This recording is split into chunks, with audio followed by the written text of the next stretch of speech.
60.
can see the shadows look like you. I gotta forget, find something new. There's no going back for you and I. You and I. Don't know what you want, I need to know. Don't pick up the phone when I try to call. Tell me what is wrong or what is right. What is right? 'Cause now it's too late, nah, nah, nah. Too late, nah, nah, nah. Too late, nah, nah, nah. Too late, nah, nah. Now it's too late, nah, nah, nah. Too late, nah, nah, nah. Too late, nah, nah, nah. Too late.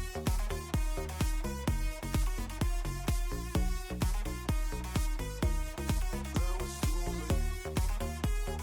nah, nah, nah. Too late, nah, nah, nah. Too late. Now it's too late, nah, nah, nah. Too late, nah, nah, nah. Too late, nah, nah, nah. Too late. Now it's too late.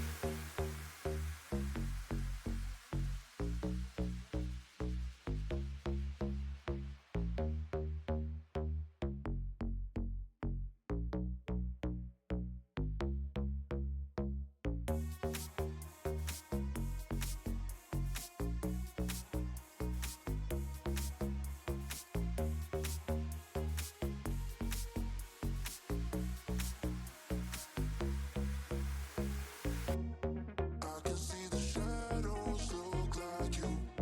I gotta forget, find something new. There's no going back for you and I. You and I.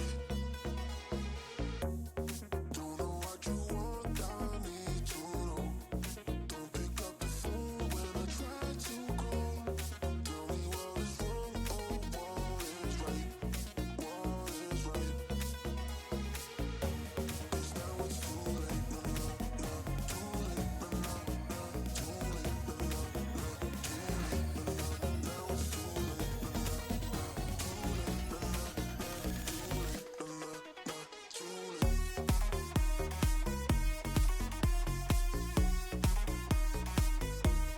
Now it's too late. Now it's too late, nah, nah, nah. Too late, nah, nah, nah. Too late, nah, nah, nah. Too late. Now it's too late, nah, nah, nah. Too late, nah, nah, nah.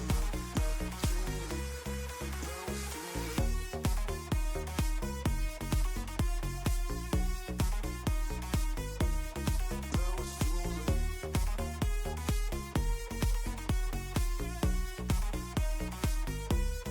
Now it's too late, nah, nah, nah.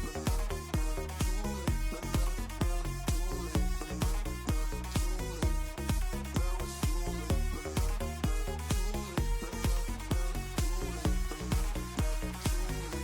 nah, nah, nah. Too late, nah, nah,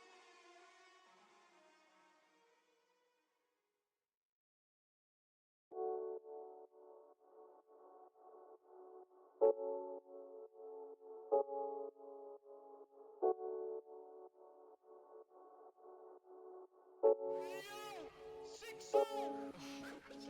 Now it's too late. You confess it and you know it. Play the game and never show your cards. It's conflicting in the moment, but when you got it, always breaks my heart. I'm overworking. You're missing the point of my intentions. My words are starting. Addicted to you, everything that we do.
Good evening, ladies and gentlemen, and welcome to Level Up Lund. I'm your host, Amu, together with my good friend Jertix, and we're here to cast Valorant. Jertix, how are you feeling? I'm feeling great. It's great to be here to cast for this event. Level Up Lund. If you're looking to spend a great time over the weekend, to some competitive gaming, Level Up Lund offers a wide variety of esports events, hackathons, expos, and overall just career development in the path of gaming. So definitely a great opportunity for anyone interested in these fields to check out. And of course, we're here for the main event, which is of course for the main event for us, of course, which are the esports tournaments, and in this case, Valorant. Uh, is there anything you want to mention about this Valorant tournament, maybe? Oh, I mean, well, I it's first of all, Lund, beautiful city. Thank if there's ever a time to come in for a weekend, if you ever just want to have a bit of fun, watch some Valorant, CS2, whatever floats your boat, come into Lund. We've got great tournaments going on for the entire week. It's sure to be a blast. But outside of that, I mean, this is going to be a big tournament for a lot of these people. Being that this is one of the very few lands that are going to be held. Valorant lands not really as developed as scenes as perhaps League of Legends or CS:GO, which we do have a tournament for, by the way. Shout out! But I mean, this is such a rare opportunity, and for these players, I'm sure they're frothing at the mouth to be able to get to a PC and fight against players who are just 5 feet across from them. Yeah, these grassroots events are really important, and especially in a game like Valorant, which is still, the game is 5 years old, but still it's esports compared to things like CS2 and League is relatively new. So these LAN grassroots events are really important for the scene, and especially in Sweden as well. We've seen the rise of their Swedish online league with 3 divisions, giving players a chance to battle it out and to grow their skills and become noticed in the esports scenes and pave their way towards the tier 2 of Valorant. And it's honestly great that Level Up Lund is organizing such an event and giving these players a chance to compete, because if you're giving the opportunity to play online events, that's already great. But a LAN event, especially, that's completely something else. Seeing your teammates, seeing your teammates right next to you, giving those fist bumps between each round, it's a completely different feeling than playing online, which is why it is so great to be here.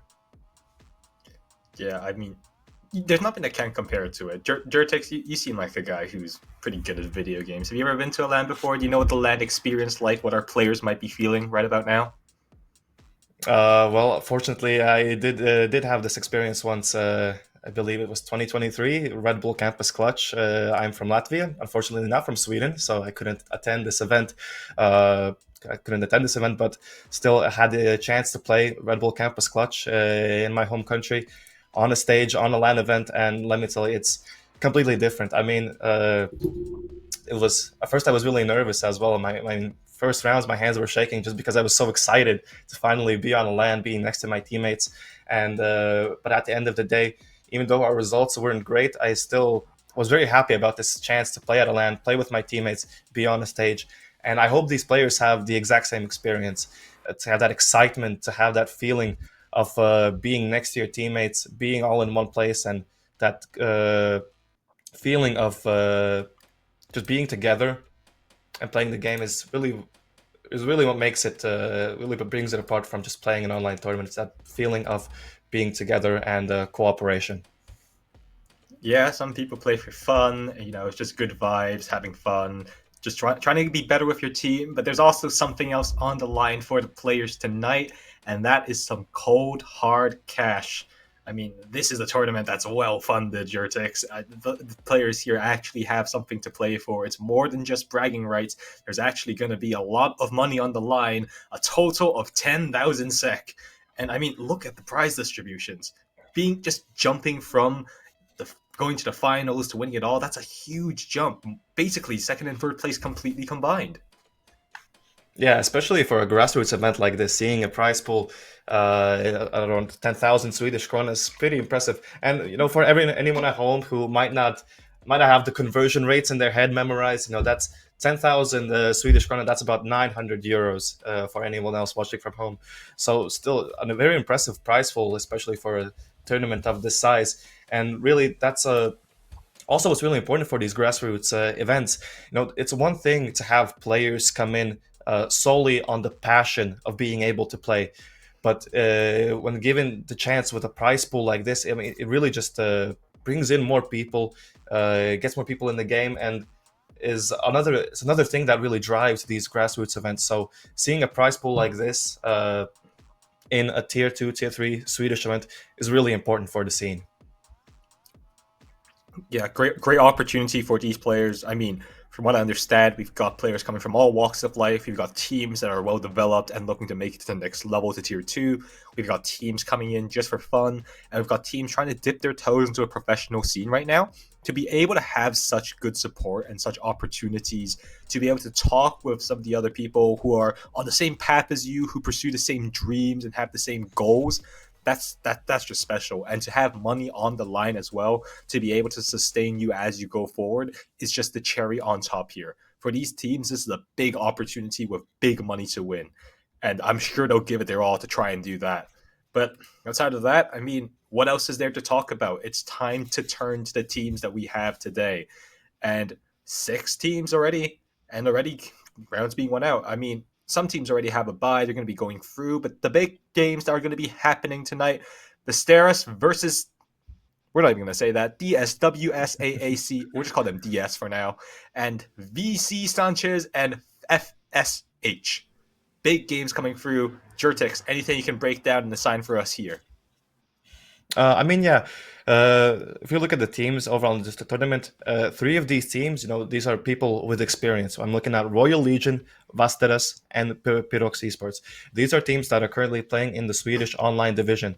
Both Royal Legion and Vasteras are currently playing in Division 1, while Pyro are playing in the second division. And looking at other teams, it's a DS, VC Sanchez, and FSH. There's not really any information on these teams, coming in as you could say maybe the underdogs. Not really anything to know about these guys. Maybe they're here for fun. Maybe they're here to win it all. We'll see. We'll see how they express themselves in the game. But we can at least have a chance to talk about the teams where we do know something about them. And I think we could start off maybe with Vasteras. They're currently playing in the Swedish online league Division 1. And after finishing 7th in the group stage, they have qualified into the league's playoff stage. And they're a pretty skilled team. I've seen a couple of their games before, and definitely they've played very structured Valorant, you could say, peeking together, taking space cooperatively. And they're just a team that works together very well. And if we look at maybe now another team, Royal Legion, also another team in the Swedish Online League Division 1, but slightly higher in the rankings. They placed fifth in the group stage, made it to the playoff stage as well. And, considering their placements in the groups, they're likely looking to be the tournament favorites, having placed just slightly higher than Vasteras in that group stage. But they are coming into this game with 3 substitute players. This being a LAN, there are... this being a LAN, sometimes players just aren't able to make it, not able to be there in the event, unfortunately. So they have brought in 3 substitutes for them today. So although in the group stage they have come out on top over Vasteras, we'll see how those 3 subs affect their performance. Because although they have played with them before, it's not their main roster. You are playing with 3 different people who you maybe have not played as much, or maybe just don't have as much synergy as you would compared to maybe like Vasteras, who have their whole roster, their whole main roster for this tournament. And last but definitely not least, we have Pyro. They're playing in the second division of the Swedish Online League instead. So a great chance for them to try their hand playing against these Division 1 teams. The second division, you have to play through it and come out on top of that to get into the first division. So for Pyro, this is a great chance for them to see how they match up against those first division teams. I think this tournament is likely the most of value for them because, you're coming in as a structured team already with previous experience, and you're playing against teams in a tournament which you want to get to, teams you want to play against. So, and considering they're only playing with 1 substitute, I think they have a chance to show a good showing for us today and get some good experience under their belt as well. Yeah, and Vasteras are going to look to really want to capitalize on Royal Legion going in with 3 subs. They will meet in the semifinals. That is where the route will go for them. But first, they'll have to go through DS. And you said earlier on that these are underdogs. I say these are wild cards because we literally have no information on them. It's not that they're not favored. It's just that there's nothing that we can see. We could see 5 bronze players go on that stage, or we can see God reincarnate show up and destroy Bastaras. And I mean, at times like these, this is where it gets a little bit tricky. When you're at a LAN and you're coming in and you're preparing, obviously with such short time frames, you're going to be playing in like a few hours regardless. You're maybe thinking a little bit too far ahead and failing to notice the forest right in front of you. Looking at the forest, but failing to see the trees, if you will. And DES could just be that team. The other team, of course, that's worth mentioning here tonight is that of FSH. FSH also not really quite known, also underdog ranked players who, as far as I understand, have come in together for the first time and are really just here to get some experience and have some fun. They're one of those teams that we've been talking about a lot about just coming in and enjoying the magic of a LAN. And yeah, players to look out for on that team. Keep your eye out for Nozark if he ever does come up. He will be their star player. An immortal free peak, so either way, still a lot of skill on that team, regardless of how it goes. But faced up against, I believe, Herox tonight? No, I believe not Herox, but playing against a team, they don't get a free buy. They're just going to have to go through with it and try to make something work. It's a big deal here for them. And I'm interested to see how that game pans out. Yeah, we saw Piro and Royal Legion getting the first buy-ins, not playing that first game, and the first 2 games going to be Vasteres versus DS and VC Sanchez versus FSH.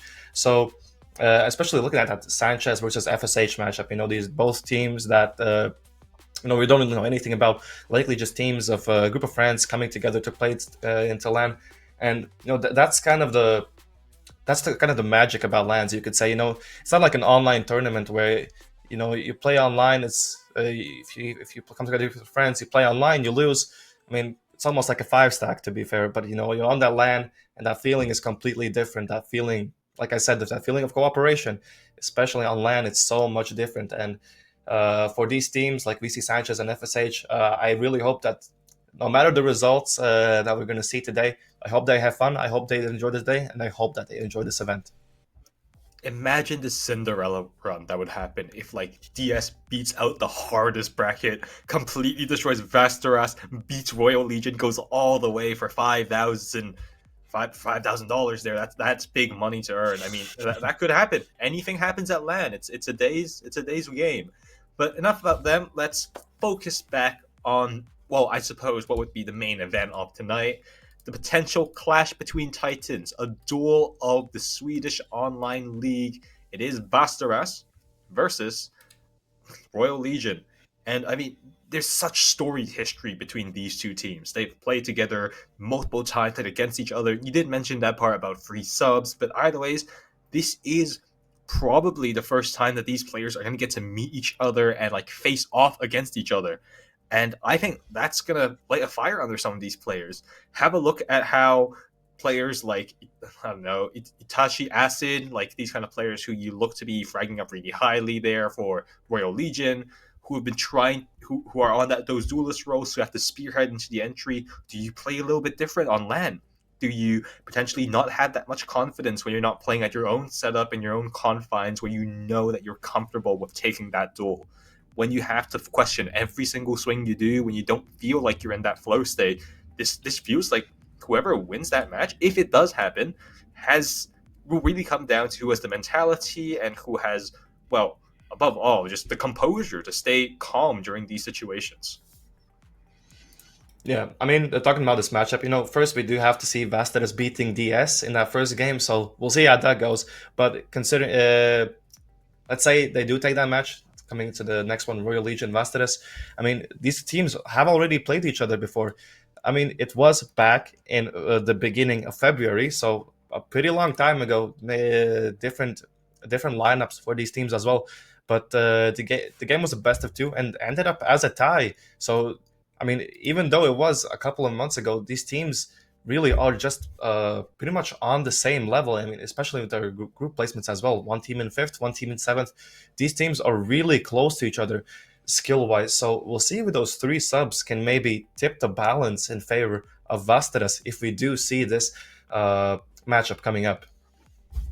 Jertex, I gotta ask you, just you always, you're a LAN player, you're an immortal player. Jertek's a really, really cool guy here, by the way. Really, really smart, really, really, really, really handsome, everything.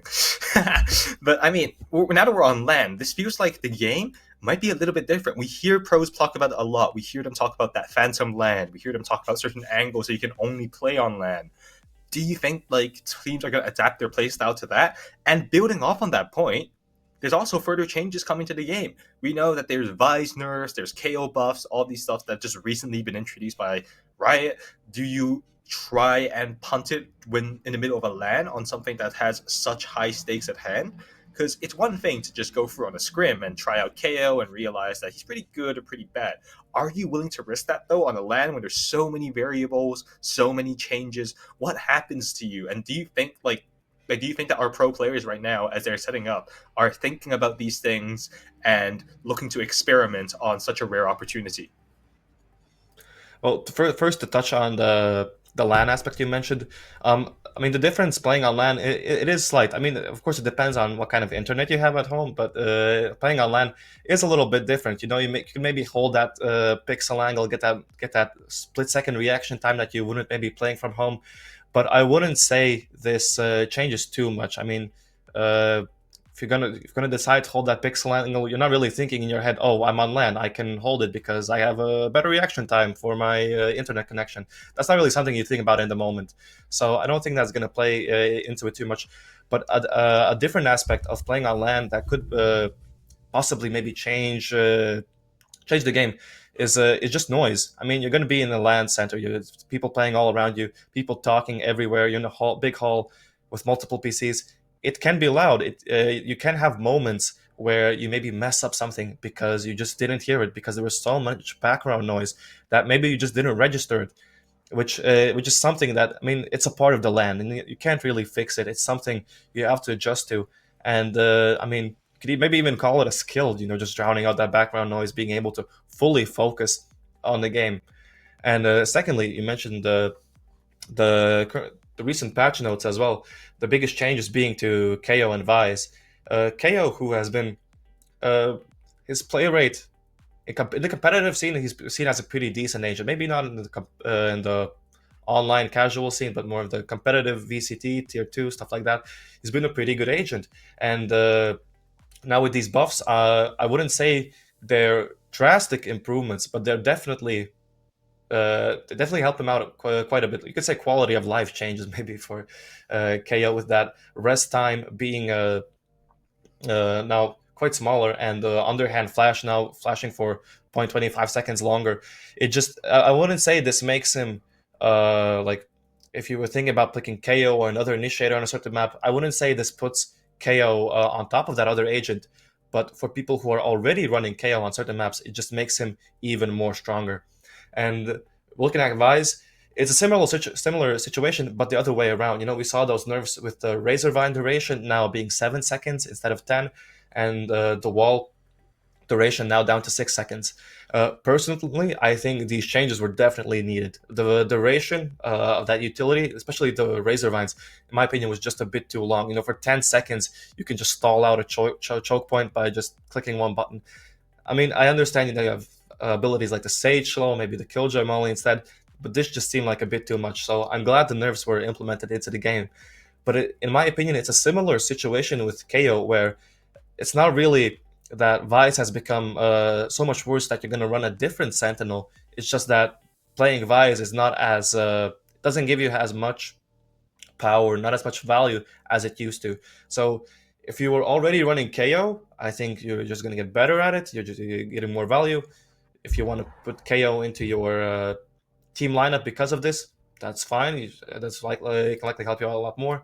And for Vice, I still think she's definitely a strong agent. Her util, her kit is still insanely powerful. It's just that it's been tweaked a little bit, and maybe just in certain situations won't be as helpful anymore.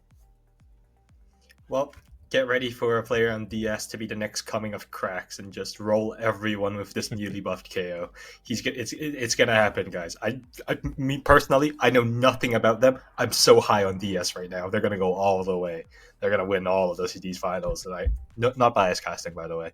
But anyways, ladies and gentlemen, just a little update about what's happening here behind the scenes. We're running into some difficulties, so we're going to be cutting to a quick break. Hopefully, by the time we come back, everything will be resolved and we'll be able to get underway with Valorant. But for now, this is us signing out. Be sure to stay around. Valorant to come soon.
60.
I can see the shadows look like you. I gotta forget, find something new. There's no going back for you and I, you and I. Don't know what you want, I need to know. Don't pick up the phone when I try to call. Tell me what is wrong, oh, what is right, what is right. 'Cause now it's too late, nah, nah, nah, too late, nah, nah, nah, too late, nah, nah, nah, too late, nah, nah, now it's too late, nah, nah, nah, too late, nah, nah, nah, too late, nah, nah, nah, too late.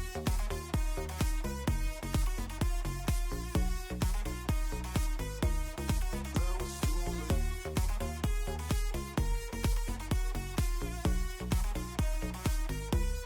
Now it's too late, nah, nah, nah, too late, nah, nah, nah, too late, nah, nah, nah, too late. Now it's too late, nah, nah, nah, too late, nah, nah, nah, too late, nah, nah, nah, too late.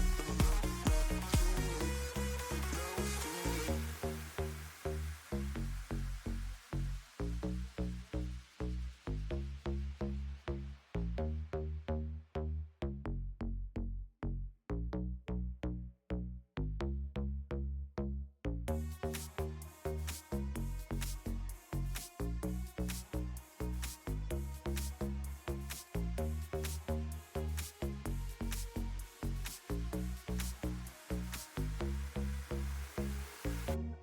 I can see the shadows look like you. I gotta forget, find something new. There's no going back for you and I, you and I. Don't know what you want, I need to know. Don't pick up the phone when I try to call. Tell me what is wrong, oh, what is right, what is right. 'Cause now it's too late, nah, nah, nah, too late, nah, nah, nah, too late, nah, nah, nah, too late, nah, nah, now it's too late, nah, nah, nah, too late, nah, nah, nah, too late, nah, nah, nah, too late.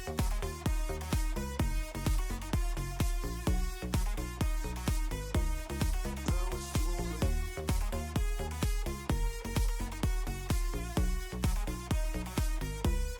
Now it's too late, nah, nah, nah, too late, nah, nah, nah, too late, nah, nah, nah, too late. Now it's too late, nah, nah, nah, too late, nah, nah, nah, too late, nah, nah, nah, too late. Now it's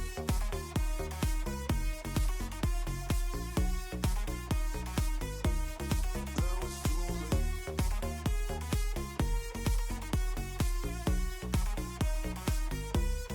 Now it's too late, nah, nah, nah, too late, nah, nah, nah, too late, nah, nah, nah, too late.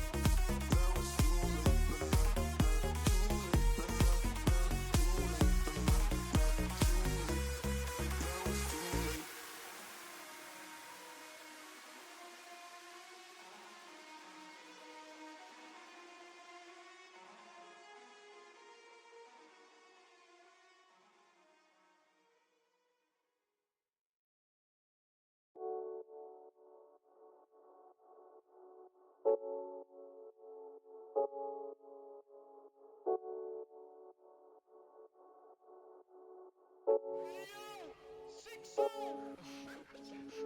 You convince and you know it.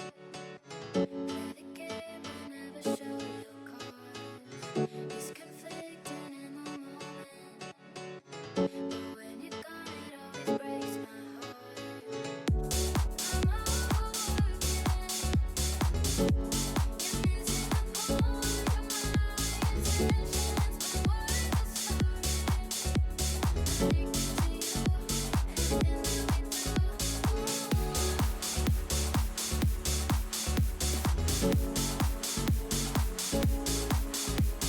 do.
Welcome back, ladies and gentlemen, to Level Up Lund. Again, we are your host, Amu and Jurtix, and sorry, ladies and gentlemen, for the delay.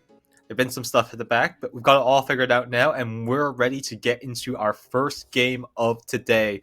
Ladies and gentlemen, may I present to you FSH versus Legion. And, I mean, what a game to start us off with.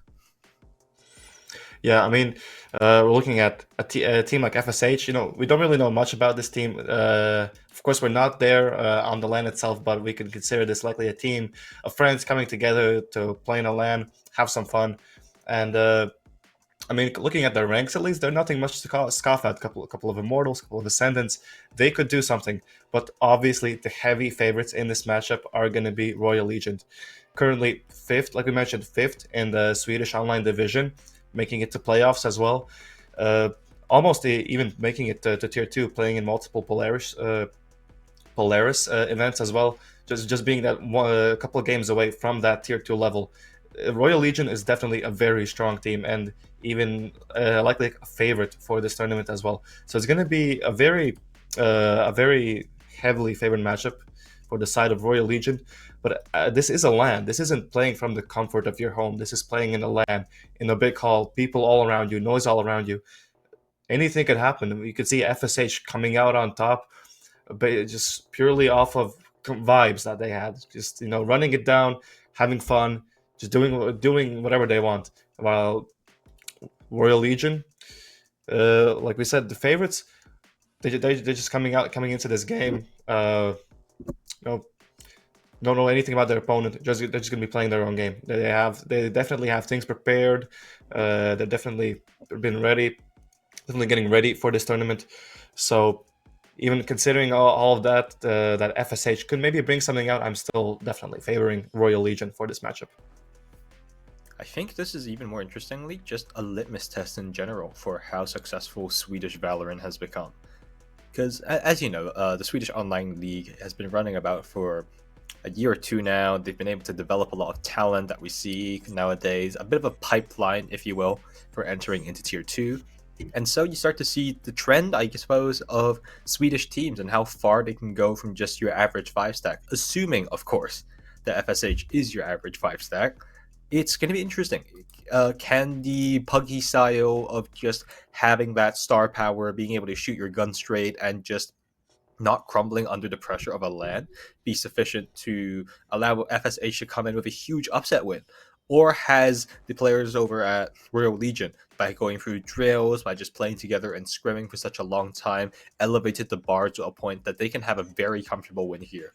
It's a lot of questions, but I do agree with what you said there, Jurtix. I mean, when you're just an unknown quantity and you're just a 5-stack team, I think that's where a LAN event really comes through and maybe puts the things a little bit more in your favor, because now both teams are going into completely unknown territory, and so you have nothing to lose, everything to gain. If you just go out there and you play your stuff and you shoot straight, that's basically enough. That's the magical formula to potentially pulling off a few rounds here, maybe a bonus, a thrifty, and at that point you're on pretty good pace to come through with an upset win. Yeah, definitely, and yeah, like we mentioned, that's that's the thing about the LANs, that feeling of being together, playing with your teammates by your side. That's really what's important, and I really hope that is what FSH will be able to experience today. We did, unfortunately, during the break, have 2 teams exit from the tournament. We currently have 4 teams left. Like we mentioned, FSH, Royal Legion, and on the other side of the bracket, we have Vasteras and Pirog. So, with FSH being the only, you could say, team that hasn't played before, that aren't playing in the other league or division together, I'm really just hoping that they find a way for this tournament to have fun, enjoy themselves, and hopefully even win a game. Oh yeah, if they get a map here, that would be big for them. I think just in general, with just such, and also just because of how small of a tournament that we now have, going from 16s to 4 teams, the prize pool money is now very winnable for them if they just manage to get a few lucky rounds. They are admittedly the underdog story. Everything that we've been talking about these lands and how it favors them and how they're an unknown quantity, at the end of the day, that's all still table talk. If you look at it on paper, they are easily the team favored to go out in last place. But if just being able to do anything here, get a few rounds, find some good kills, just have a good showing, enough to just get eyes on you and maybe kickstart your entire Valorant career. Maybe go into a new team, or maybe just drive that competitive itch. Anything that comes about here could be big for them. But enough about FHR. Let's talk about Royal Legion. And oh my, there is so much to talk about Royal Legion. They are just the team, the favorite team, even. Not just in this side of the bracket, but just to win overall. As we've mentioned earlier on, plays in SOL Tier 1. They've gone 5th in their groups, and they have battled through in the playoffs. They are very close to being a Tier 2 team, and this is the only chink in their armor. Well, 3 chinks in their armor, and those are free subs exactly. They are playing with free subs today, but still, with such high level qualities and with a scrim book that goes deep, it's potentially still enough to keep them afloat and bring them all the way to the finals. But this is their first test. This is where we're going to be able to see a new and maybe not improved, but definitely different look of Royal Legion. And I'm interested to see how this plays out. Yeah, definitely. I'm excited to see these playbooks, as we also do have the map picks for this first game between Royal Legion and FSH. First map pick does go to FSH, where they have picked Haven, and it's going to be Royal Legion playing on defense. Second map going to be Lotus with FSH on defense, and for our decider, it is going to be Ascent with FSH on the defender side. So, and we also talked about previously these agent changes with the KO and Vice. And looking at these maps, Haven, Lotus, and Ascent, do you maybe think these agent changes would impact maybe some agents that these teams would pick on these maps? Well, yeah, obviously KO being such a strong meta pick and Vi's just being permanent in every single map that we see nowadays. These agent differences are going to be pretty interesting to see through. Of course, there's also stuff that you have to add in. You have to consider the Teho, which, to be fair, has been out for quite a while now. You consider the Waylay, and this can get a little bit funky. But overall, I still feel like the map pick is a pretty standard map pool. It's something that I think any player who's played Valorant to a pretty high level should have a very intuitive and comfortable understanding of how to play it. It's not a nifty map like Icebox, where it very much relies on the Viper walls, it's very much 5-man pushes, and mid control doesn't really mean much. It's a much more traditional pool of those free map sites that everyone loves to play, who have a very intuitive macro. And so I would want to say that just looking at it on paper, FSH have kind of won out on the draw here. They've put themselves in a pretty good position to potentially get a few upset wins, but still, it is a big shout here. If you lose out on Haven, I feel like your chances on Lotus aren't that favored, and Ascent, I feel, complete question mark, but you would have to favor the team who's more drilled at that point. So it really does come down to what we see here on map 1 from FSH, and if they can hold a candle to Royal Legion. Yeah, and you mentioned FSH winning the draft. In my opinion, it's kind of Royal Legion winning this video, because the first 2 maps, Haven and Lotus, being the only 3 site maps in Valorant. You have that bigger map with defenders being more spread out, meaning they have to be more aggressive. You have to be more proactive on that defense. Have to maybe take more risks. And which this is where I think a team like Royal Legion could benefit from that. Having that experience, knowing how teams might play on maps like Haven and Lotus, where on defense, like I said, you need to be proactive. There's so much space on defense that you need to cover that you can't really just sit and lay back. As if you do, the enemy just gets full map control, they get full information, and they can abuse this with fast rotations and good looks as well. Which is why I would say this video kind of leans instead more towards the side of Royal Legion, because like I said, Haven and Lotus being the 3 side maps, it's something different from what you're usually playing on like a 2 side map. So taking into fact that these are different maps with a different play style, I think Royal Legion this just suits Royal Legion more than FSH instead. 2 sides of the coin to that argument there, but it will obviously come down to how each teams play. It comes down to how they want to play through this, what kind of meta comp they do, and I'm interested to hear what you think here, Chertex. particularly on the side of SSH, because they are the unknown quantity. For Royal Legion, I'm very confident about what they're going to be playing. I'm very confident we're going to be seeing that Fade, that Vise, that Raise, that traditional bread and butter composition. But if you're FSH, what do you pick here? Because if you're a pro player, and Jertix, this is where I think you come in the most again. If you're a pro player, if you're coming to a LAN event and you have nothing on your name, no one knows anything about you, and you're nervous, you don't want to try and take a risk, you don't want to do a gamble, do you think that we will see the players over at FSH play into things that might not necessarily be a meta composition, but something that they will definitely find that they're more comfortable on? Do you think we might be seeing some wacky picks like KO, maybe KJ, potentially Deadlock, just anything under the sun, really, so long as these players feel like that's the best agent that they have? No, definitely, yeah. For a team like FSH, no previous experience. I mean, we don't know if they even scrim together. At a time like this, it can be just better to stick with what you're most comfortable with. I mean, outside of Royal Legion, I mean, they're likely going to play something more with the meta. But I mean, they've also gone quite comfortable with it since, I mean, it's the meta. It's likely what people are playing.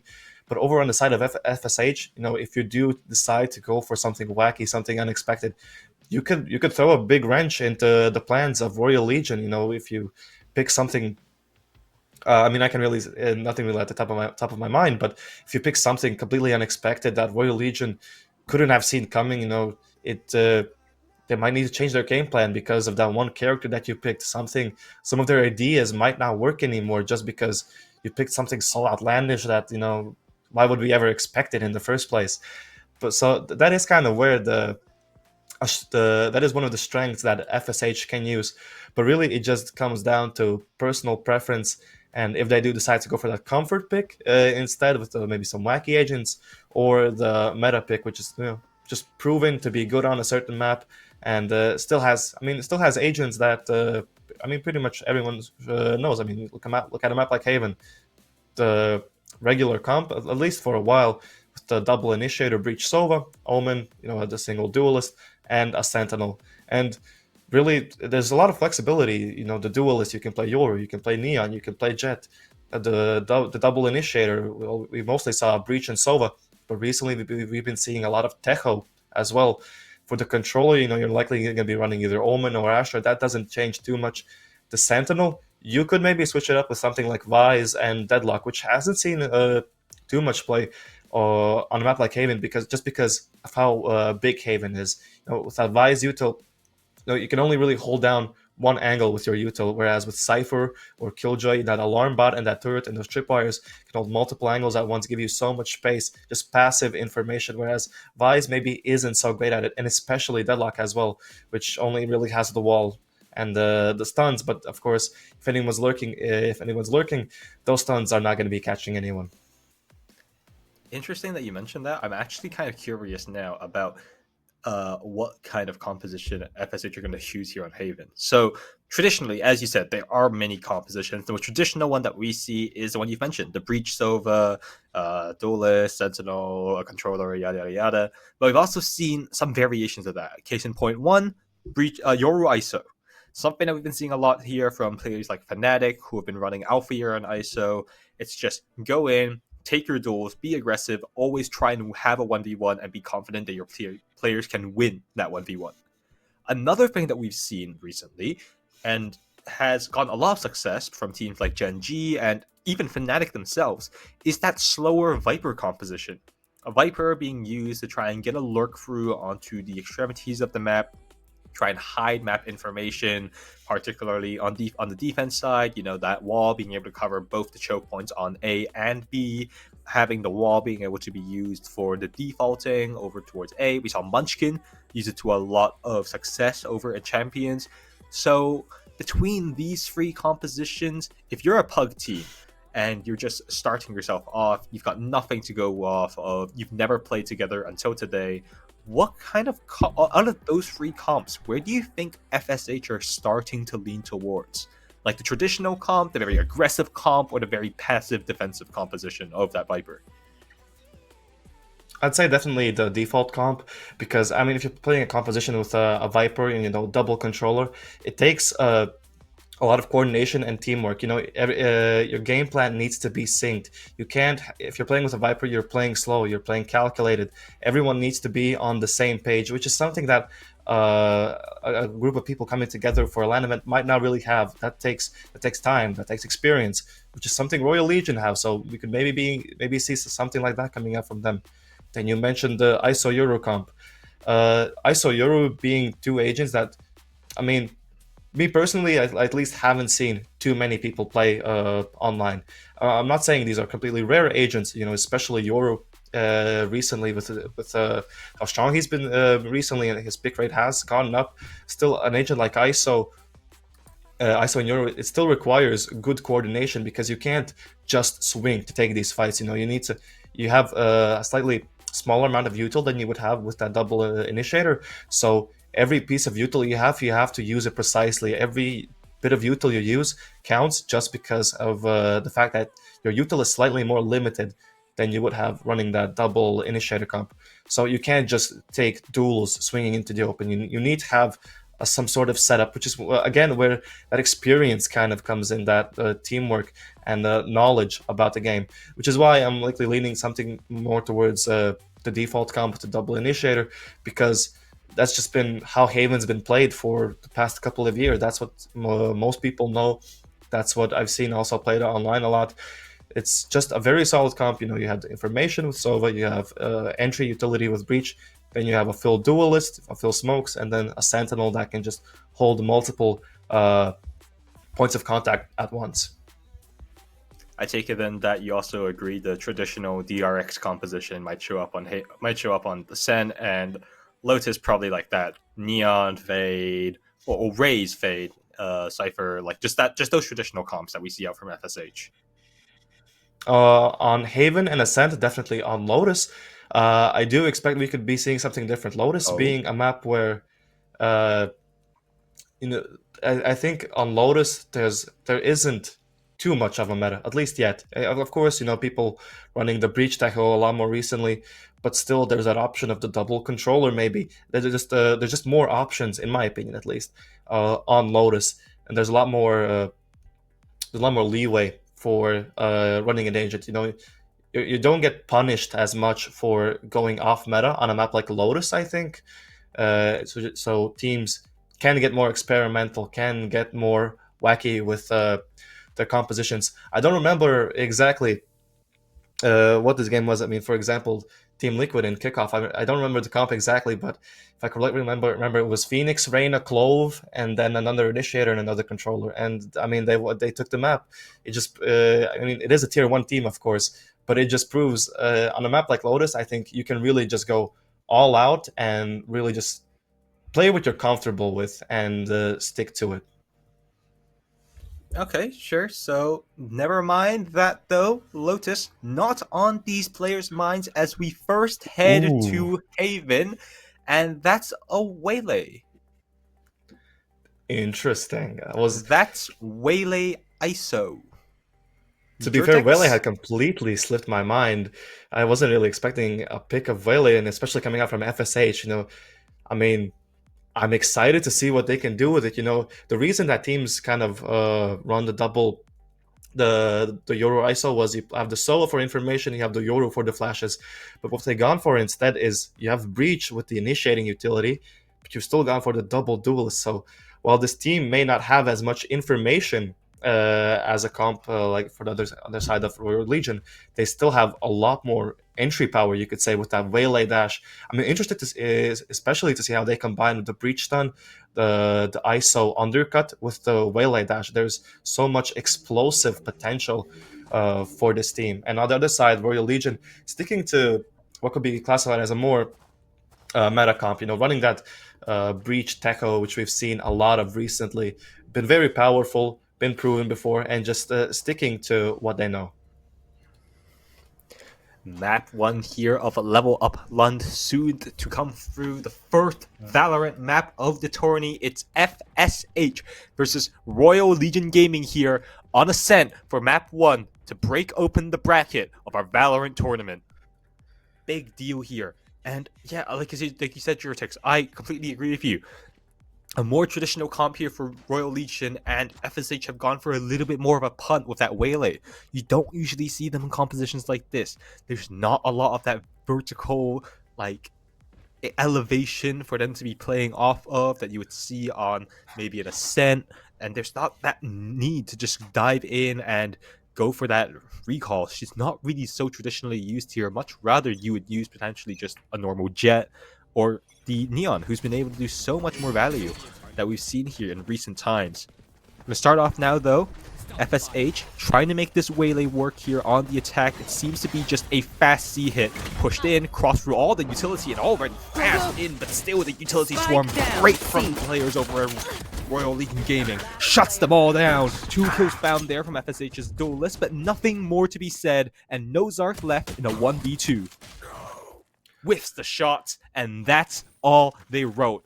RLG start off with a fast pistol round.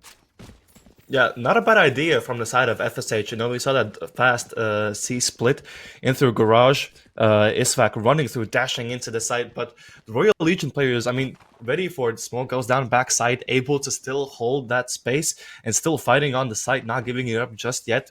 And just able to close out the round. I mean, interesting ideas from FSH, but very good response from Royal Legion, who now, we can see a very heavy buy from them. 4 Bulldogs, one Vandal. These guys are going full out on this 4th round, as FSH now instead not going for fast execute this time, choosing to slow things down. Jonah going to go out from Acid in towards A main, not spotting out anyone. Still on this angle, though, has good information, as there is a 3% stack over on B though. Maybe expecting some sort of early push, but still FSH not really moving anywhere just yet. And as I say that, after getting out of window now, slowly creeping in towards B here.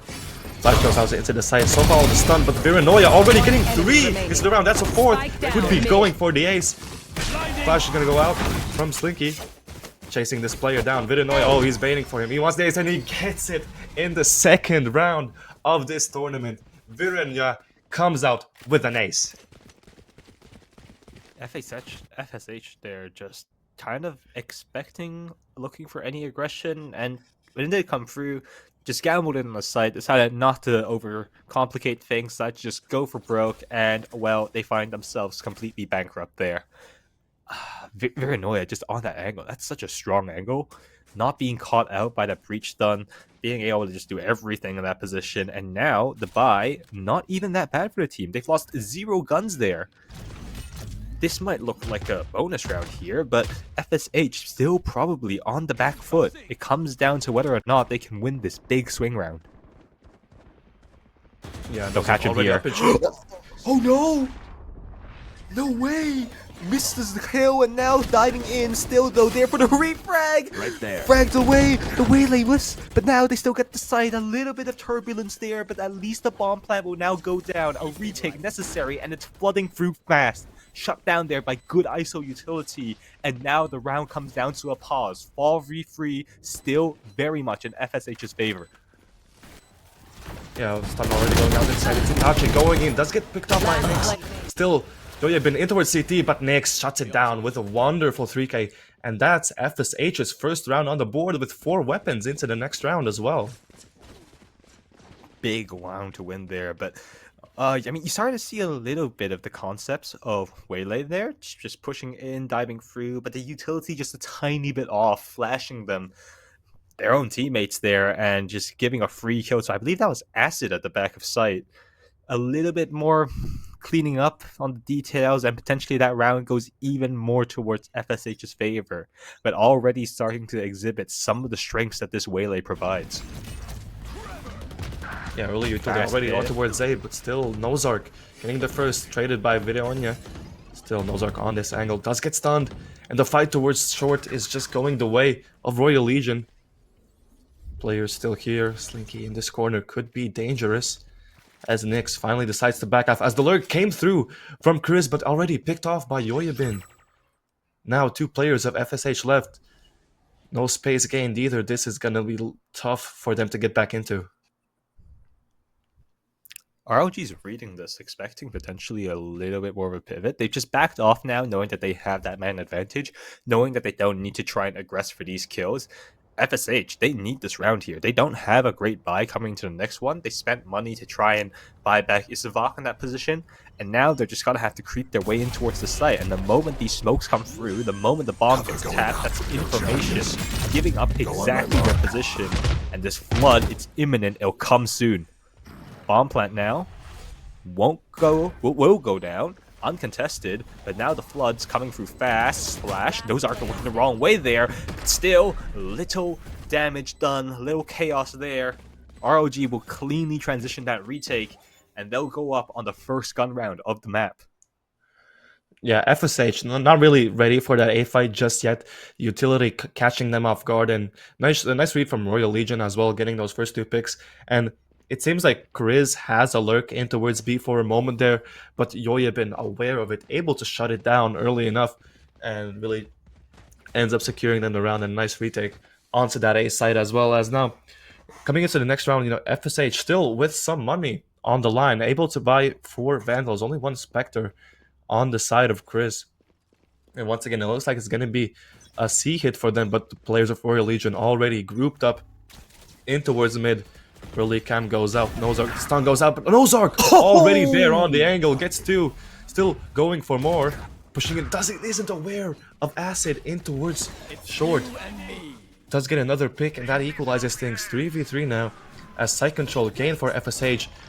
But the tech hold gonna force the plant to be delayed just a little bit, as Acid already... There's a flank. He walked into the ult! He walks into the ult, and the flank from Acid still unknown just yet, as the blind goes out. Finally gets spotted, but still Veneonia. The teammates there to support him. Now just a 1v1. Isaac, can he make it back? No! It's Yoyabin on backside, able to get that last pick, securing a 4th one for Royal Legion. And why would Nozark expect more players there? Nozark completely just putting this team on his back there initially, getting 2 players there, but somehow, some way, Royal Legion have decided to make a soul read, guessing that it's going to be the C site. They place 4 players on that site, and FSH have nothing in response to that. Shut down completely, and Ultimate invested there from Acid, but they'll gladly take that, as FSH are forced back down to another pistol. And I gotta ask you here, Jurtix, how do you feel about what we're seeing from FSH so far? It's not been incredible, admittedly. They are 1-4. Make that 4v5, make that 4v5 now as well, potentially going to 1v5 as Nozark falls down. 1v3. Ooh, Tachi almost making it 1v2. But do you think they're showing up? Do you think they're able to keep up to the pace of Royal Legion so far? No more. Veneonia already getting another pick. It's really just a matter of what already Acid, what are you doing? Just a shutdown from Royal Legion, but I wouldn't say the ideas from FSH are bad, but they're just crumbling in those little moments, those little split-second decisions that the FSH players have to make. I think that's where they've been faltering a little bit, because we saw on Pistol Round the early push towards C. The util from them was great, but just not able to get it back towards the end. And last round as well, we saw Nozark getting those huge 2 picks in mid, setting the team up for a 5v3, but just these little things keep going wrong for them, and the round slips away, and nothing's just going well for them, as Royal Legion once again fighting for A. This time, Trade's going for the side of FSH, but this push from Itachi left unchecked could be dangerous, as he gets the first already, gets traded by Gatref. Now, to the Royal Legion players already on the site, it's Acid. Spike going down in towards long. Has full sight of it, as Isfak does use the ult now. Acid in a tough position in towards long, all by himself. Royal been coming to help, but still not in time, as Isfak gets the first, and the trade from Chris is there. FSH getting their 2nd on the board. And a big sigh of relief there. Veranoia going 12-4 there was enough to potentially start a snowball if they don't win that round. Lose that, and that's 6-1. Another eco buy, 7-1 on the board. Being able to stop the momentum there was crucial for SFH. And the fact that they won that, even though they were just constantly pressured on the A site, shows that at least mechanically they can hang. The macro play there, maybe not quite so, we'll have to see as the rounds continue to develop, but they're definitely shooters, and they're not missing right now. Deep walk up here from the Neon as we push out towards B. They've gotten this corner, and Nozark potentially none the wiser, but now as Hitachi gets that kill, surely he will fall. Immediately traded out there, but that's good information for the rest of his team. Now, round cools, no one really knowing where to go. FSH looking to try and creep in towards the C area, and RLG will reposition to counter. Oh, Videon already getting the first on the side with the upper. He gets the second as well. Nozark sticks the teleportation. What? He saw the player in the backside, but decides to stick the ult. Stays on site. Now, up to Chris and Gatref once again. 2v5 situation. Location is revealed. Not much you can do about this. I'm gonna go out in towards garage soon enough. Player's One position is enemy noted. remaining. As Acid already picking off Gatref and Videonia getting the third into the round, as Royal Legion seem to be running away with it slightly. And especially, I talked about it before the game, this proactivity from Royal Legion is... we've been seeing a lot of proactivity from this team. We saw the Neon walk up in towards mid to get space. He does stay around for a bit too long, does get punished for it, but still, Royal Legion able to pick the round up, get it for themselves back. And meanwhile, while all that was happening, Acid in towards A gets full information on A main with his drone.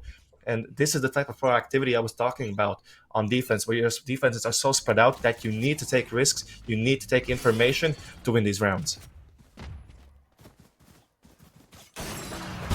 So, do you have any idea why Nozark decided to stick with that ult?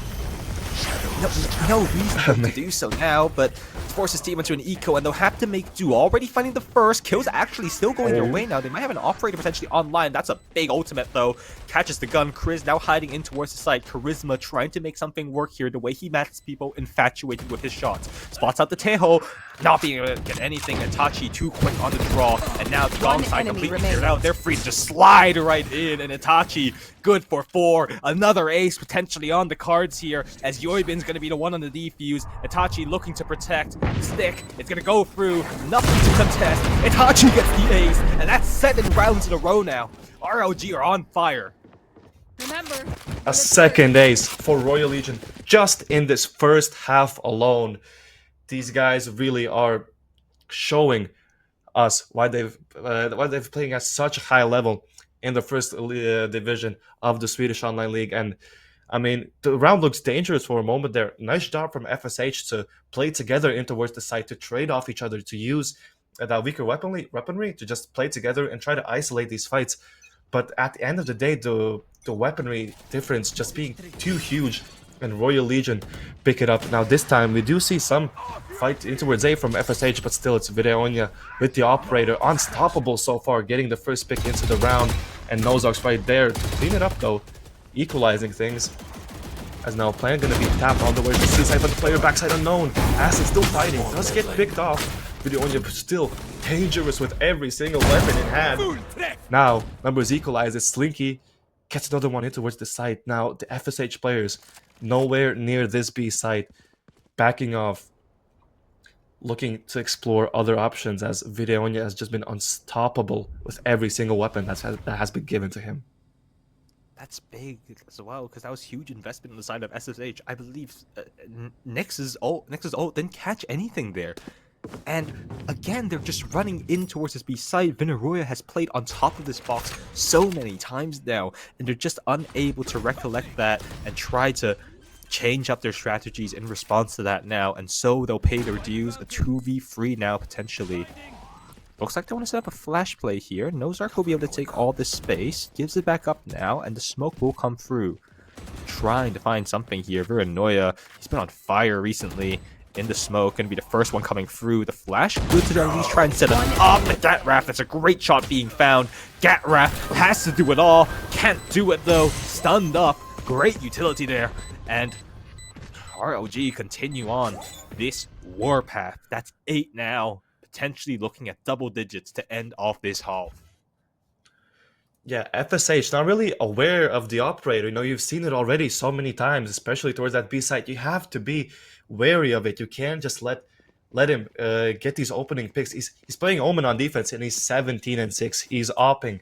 This guy is going insane currently, and you just have to be more careful as FSH. We talked about it. This comp doesn't have a lot of the comp doesn't have a lot of information utility, which is why the op is so powerful against a comp like this. So really, the only way they can play around this is you either try to spot it out with a cipher cam, or you just have Nyx on the ISO try to entry every single time and hope the operator shot gets blocked by the shield. Now already it's at the B side again, but this time it's Yoyabin opening it up with a kill. Side control is gained by FSH, though. Spike gonna be going down soon, but Royal Legion already 3-person flank coming in towards B. Squished from all sides. FSH, very little options for them this time. They do choose to go for the A side fight, but still no one there for them, as Videonia is still cleaning things up. Catref at least able to get one more, making things maybe a bit more even, but Itachi in towards the side already. Does get picked, and is Slinky to trade. Gets 2. Now up to Nozark, who just can't get it done. Too much of a weight on his shoulders as Royal Legion keep things going. What a shot from Slinky there. That was disgusting. I like the protocol coming out from FSH. They realized that they got the B site a little bit for free. Only Yoyabin really showing any presence over towards that C-Link side, and so they suspect that there's probably going to be a flank. Their response, push out towards A-Link, try and take the free space, try and fight for something there. And it almost worked out. They had them in a pretty rough position. Itachi was forced to just dive through a smoke to create space, and it really could have happened there. Potentially a 50 round on the cards, but what do you know about it? Slinky, that was crisp from the man, right when his team needs him most, and that'll put him up to 9. Final buy round here for FSH to at least try and get that coveted 9 free, prevent RLG from just getting up to 10 here. And it looks like A is going to be where they tried their luck, and utility invested, no one home though. Waylay now coming through, and they've got all the site, shutting them down. This is a great at least push. The retake going to be difficult here for ROG. Yeah, and a very late flank coming in from Yoyabin. We'll see if he can make it on time here now. 4v5 situation as Nozark does use Dillo, trying to maybe go in from the back lines. Does get spotted out, and once again he just holds out for too long, gets picked off for it. Now things equalized. Itachi towards the side, gets the first, does get traded though. Position known, and Slinky is right on top of it, but still now up to Vidinyoya. He's been so good before. Tap the spike and he's holding it. He's staying on it. No one's checking it. He's still sticking. Oh my. You need to check it. Videonia just left unchecked, diffuses the spike right under their noses. And while it might have been a 9-3 curse for Royal Legion if they won that round, it's going to be a 10-2 blessing instead. Chris lost that. Chris put the camera a bit too far away from the smoke and wasn't able to see him stick. FSH, they fumbled it at the last moment. It looked to go so well in their favor. So many mistakes made there. Individually, Nozark going for that ballsy spawn ult. And Izavok just pulling out his util.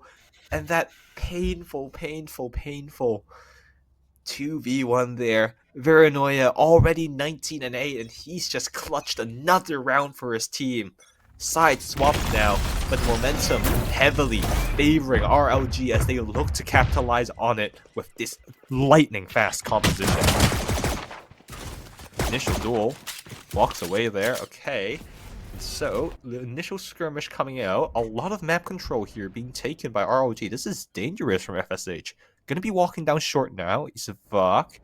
Do you expect this duel? You're not gonna read it, and that's just 2 free kills there for Itachi. That's gonna be enough to call the rest of his team over as he starts to sprint in towards the site. Yoyabin gets the lurk activated as well, and this has gone from bad to worse here for FSH. Just completely shut out from the site, a 2v5 retake. They won't have anything to stop this bomb plant coming down, and this round already looks lost. Yeah, just the numbers in favor of RLG already, and the slow flank still coming in from Yoyabin. We'll see if Chris and Nyx can maybe make something work of it. One enemy remaining. See, Yoyabin already on their tails, gets the first, and Itachi cleans up the third. It's going to be 11-2 scoreline for in favoring Royal Legion. And like I mentioned earlier in the pregame, this is kind of where experienced teams might have an advantage on a three-sided map. We saw them playing slow, inserting a player into a main, taking some mid presence, and meanwhile you have Yoya Bin on the lurk over C. You have players on every single side of the map, and this is something that a team with experience can do. They've played this map a lot of times before. They've scrimmed it. They know how to play this map, and especially on such a wide map like this, that's really where knowing how to play around it can be much more helpful, and just a bigger disadvantage for any team that hasn't played as much before. Now this round, we saw the early presence in towards C. Do get a Norb as Acid once again making presence towards mid with this drone. Not gonna spot out anyone though. But Royal Legion likely gonna get into a free A side as FSH chose to stack up in towards C instead. I wonder how they figured out it was A there. Acid using that drone in towards mid meant they saw no information. No sound was made in towards C now, as you see the C player starting to explore out. They'll soon realize that A site is once again the favored site here of RLG. Yoibin. Destroyed. He's gonna be aware of this. Yeah, expecting to take the duel, still not able to hit out that first shot. And now these two players known here towards the flank. The bombs doesn't come down here. I think they want to fight this out. Cage will fall now, and players looking towards main, and it's just a chicken shoot right now. Fish in a barrel, and they are small fry. Shut all down. Chris, the last one left remaining, won't even get a chance to shoot that neon. And that's 12. 10 chances here from ROG. And Jurtix, my friend, I suspect they won't need all 10. Yeah, 12-2, not really looking good for FSH. Have to make a statement on this first gun buy of the half, and they are going to call a timeout. Gonna make an attempt to strategize before it is too late. Maybe could have called the timeout a little bit earlier, but 2-12, better late than never. Gonna try to talk things over, but like I mentioned, their overall game plan, in my opinion, hasn't been too bad. But it's those macro decisions, those little moments of split decision making, has been what's been letting them down. We saw on the last round of the first half that TP from Nozark into spawn, immediately punished for that. Then Virionia just sticking the defuse right under their noses. No one going to check that. No one spraying the spike. It's just those little mistakes that keep on stacking up that really has been leading to this huge round deficit for FSH. Yeah, it's those micro plays, ironically, not the macro that's been lacking so far for FSH. To be fair, though, RLG haven't really quite pushed them very far. They're keeping it simple so far with their macro, just hitting onto sites, responding pretty well to what FSH has done, rather compliments to the ROG IGL so far. Now, final round, how are they going to deal with this? A bonus round for them, the best chance they have to potentially make something work here. It has to come down to a fast first kill, and Gatrap will provide it. Immediately tried it out though. The kill feed going left and right, but at the end of the day, as the smoke settles, it will be a 3v3. Duelists removed on both sides. Initiators, controllers, all that remain. Acid trying to bait for his team, trying to see if he can get anything out. He's doing a perfect job. Gatrap finally gets the kill though, and potentially a little bit of a misplay there from Acid as he gets pushed to a puddle. Now the rest of the players know exactly where this put's going to come through as that trip gets destroyed. They'll have the time to make that rotate. Wary of a flank though, wary of a lurk. They'll make it there in due time. It's 2v3 now. How do you play this FSH? How do you secure this round? Yeah, and we look at Royal Legion getting proactive in towards Garage. Should catch his players off guard, but Chris already on the angle. Now to Virinhoya. Needs a second ace to clutch it out. 13-12 TPs on into the site. Fashion hand. Gets the first. Now just one more between him and ace. And the map peaks, and he gets the ace. That's 13-2 scoreline. 2 aces for Virinhoya as he cleans it up on the first map of Haven. To do that on LAN is crazy. Viranoia completely decimates the players over on FSH. They are not having fun. No smiles on their face right now as they take Haven in a stomp right there. Royal Legion, bow to your king. Congratulate. Wow. I mean, what can you say about that? That was insane. The first one was a piss. That first one was an eco round kill. I mean, an ace. Fair enough. You guys deserve it. That last one was a bonus and a clutch situation in a 2v1. How do you do it? That guy is ice cold on land. Yeah, Video Onion really making a statement here. 2 aces in one series, 3 aces for Royal Legion. I mean, we were expecting Royal Legion to take the series, maybe fairly comfortably as well. But the first half, I mean, FSH did show signs of life. We saw multiple rounds where they could get that early round advantage. They could make work of something. But it really was those little tiny misplays, those TPs, sticking those TPs when you really shouldn't. And just like I already said, the last round of the first half, just an unfortunate defuse right under their noses, letting a round slip away so unfortunately. But I mean, what's happened is happened. You can't change the past.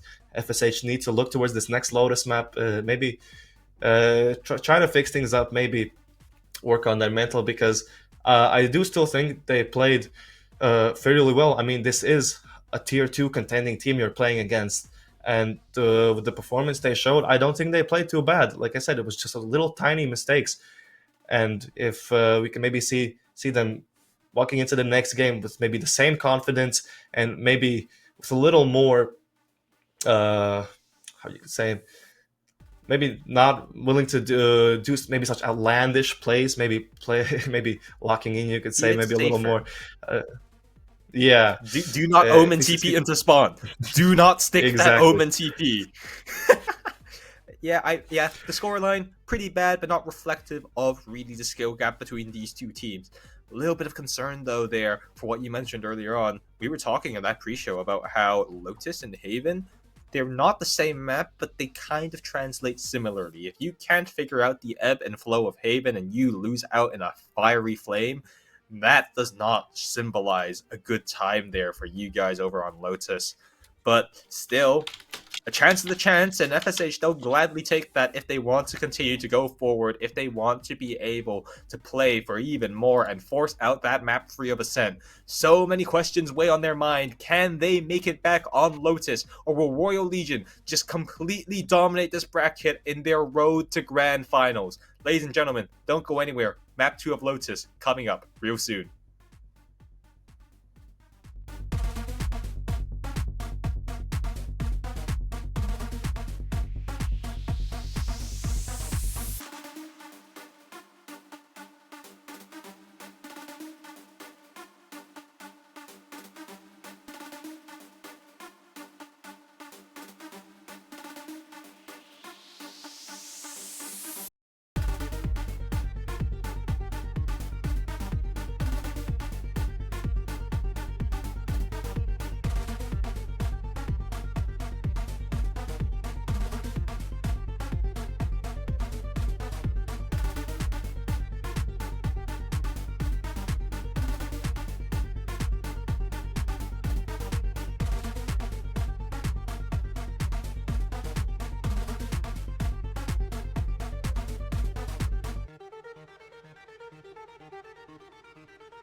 I can see the shadows look like you. I gotta forget, find something new. There's no going back for you and I, you and I. Don't know what you want, I need to know. Don't pick up the phone when I try to call. Tell me what is wrong, oh, what is right, what is right. 'Cause now it's too late, nah, nah, nah, too late, nah, nah, nah, too late, nah, nah, nah, too late, nah, nah, now it's too late, nah, nah, nah, too late, nah, nah, nah, too late, nah, nah, nah, too late.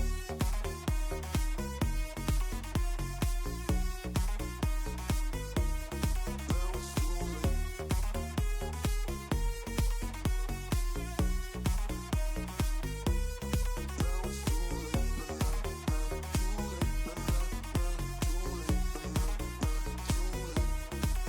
too late, nah, nah, nah, too late, nah, nah, nah, too late, nah, nah, nah, too late. Now it's too late.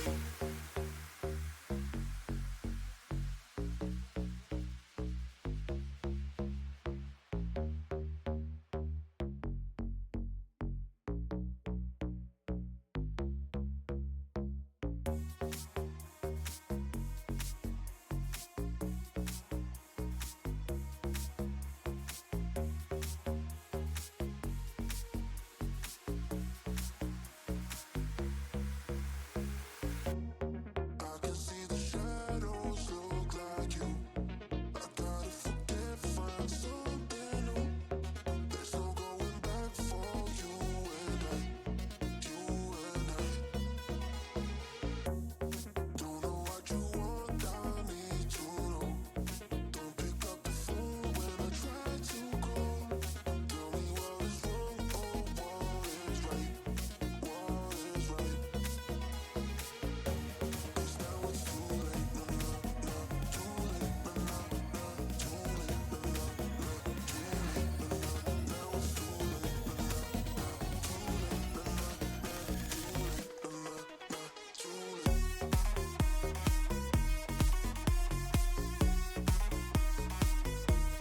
Now it's too Welcome back, ladies and gentlemen, to Level Up Lund. I'm your host, Amu, together with my friend Jertix, and we just finished watching Map 1 of Royal Legion versus FSH. And I mean, that was a bit of a stomp. But enough about that, though. Map 1 of Haven has gone the way of Royal Legion. They can't get complacent, as Lotus soon to come up next. And Jertix, I mean, okay, over under. Do you think they get over 2 rounds here? And by they, I mean, well, FHS. I'm probably gonna say over. I mean, some of the rounds coming out from FSH were pretty decent on Haven. We saw a couple of good ideas, some fast executes, utilizing the waylay dash very well. But like I said previously, it was just those little misplays coming out from maybe that TP you shouldn't stick last round and a half, not checking the spike. It really was those little in the moment split decisions that FSH made that really just lost them a couple of those rounds. If instead to maybe do something else, maybe don't stick that TP. I'm really sorry that I'm talking about the TP so much. It was a bit Oh, no, wild, you're at fine. least to me. 2 But times? 2 times is crazy. 2 times is crazy. but yeah, it really is. If they can fix up these small mistakes they've been making, I think they can maybe bring it a little closer. But I do still think this map is gonna go the way of Royal Legion, like we did see on Haven. So I'm mainly just hoping FSH can go out there, have some fun, and try to improve themselves over this map. Oh, I'm down on them, but I'm not quite out. I think there's still a chance that we could see something here. They've learned a lot. We've seen it's basically just a small thing, just a little bit of that panacea. It's like an ice cube, right?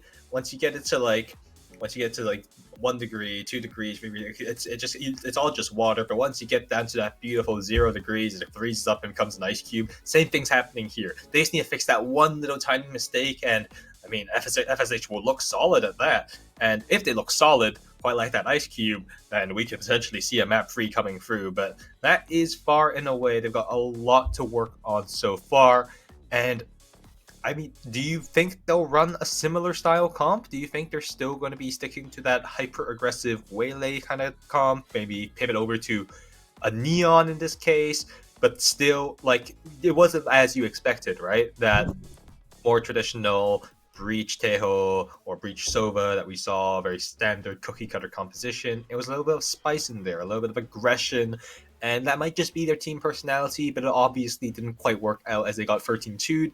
Do you think they transitioned back into something that we see a lot more standard of, something that might even actually go the complete opposite way and be highly defensive in that Viper, in that Harbor potentially? All of that, though, time to find that out as these teams lock in, and that's Breach Teho immediately from both sides.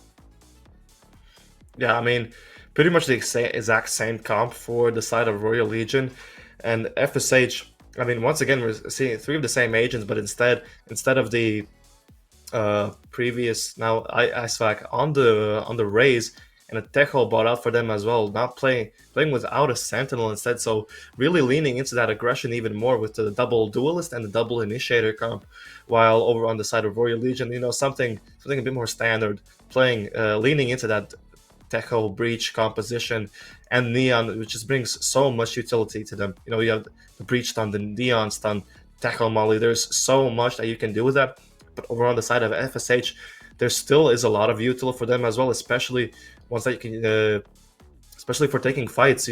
That's where we're gonna have to see Nyx shine once again. I mean, I don't think his playing was too bad. We did see that they can utilize the agent utility to get onto sites quickly, to get on the angles, but it really was just that Royal Legion were prepared for this. They saw the aggressive comp and they were just ready for the aggression, which is why another reason why Royal Legion came out on top.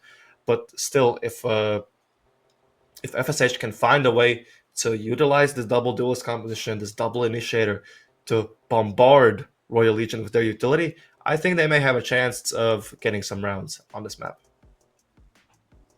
FSH here, going as you've mentioned, they've basically leaned into that aggressiveness with that your Raze, with losing down that Sentinel. That C site going to be definitely the weak site here, but doesn't seem to be the one targeted. And instead, it's a fast crunch out towards C. They've taken all this area and they're pushing forward. Nothing found quite yet, though, and Itachi responds with a great first kill, opening up the site, and they've got the bomb plan straight down. The sites are reversed. It seems the roles entirely reversed. They're going straight towards A. They don't even care about the B site. Know that it's completely open. Know they'll be able to just get a better post-plan situation if they go in towards A. This is brilliant right now from Royal Legion Gaming. Yeah, a good idea to fight toward the space as well, but just unfortunately goes the other way. But now Royal Legion with very good positions. The sweet side is going to be tough, as already Slinky getting the first. Now just 2 players left, and their position is known. They do get the first onto Itachi, though. Could make something work of this now. Nixon is back in towards the site now. Undercut goes out. Still, these positions are known, and Acid already wrapping behind them. This could be dangerous. Hasn't been spotted out just yet. Now into the side, Isvac.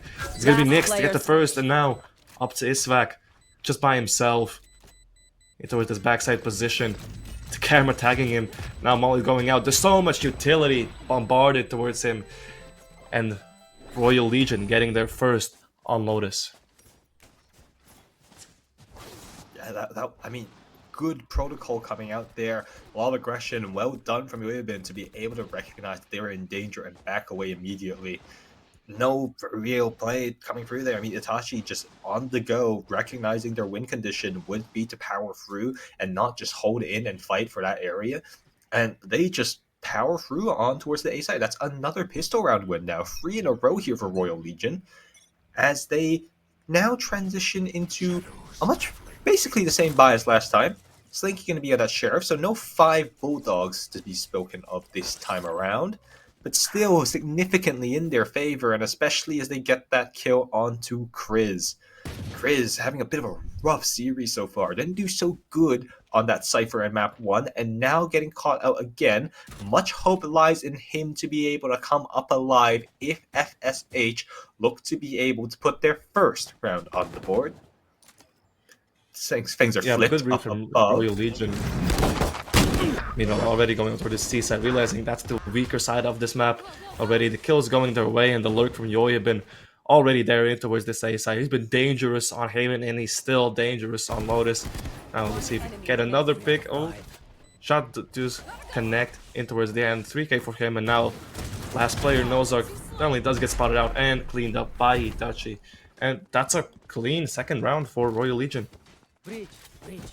Yeah, I'm going to speak of there. The maps are flipped up above, so it is Royal Legion. Sorry, the teams are flipped up above. It is Royal Legion who are up 2-0 now. FSH, the challengers, now look to with 5 rifles, potentially get their get back right now. So far, I mean, the games again. It's this time Viranoia having a bit of a quiet game. No ace for him this time around the second round. Instead, is Yoya been leading the charge to Cypher on the other side of the map, and he's been lighting up so far for his team. Push out now.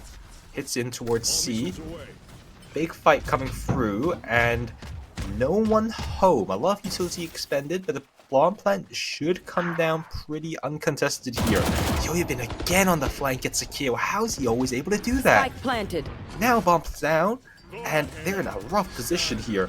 I mean, FSH in a great danger of losing out their bonus round. Make that a very significant danger. All these kills found, and Gatref stuck down to a low HP, forced to back away. This is a save. This is unwinnable. Already backing away from Itachi and Neon. It's 3 rounds in a row. Blink and you'll miss it. Royal Legion have taken the lead in Storm. Yeah, we saw a nice idea from FSH trying to fight it towards A, but still Isaac at least able to get one.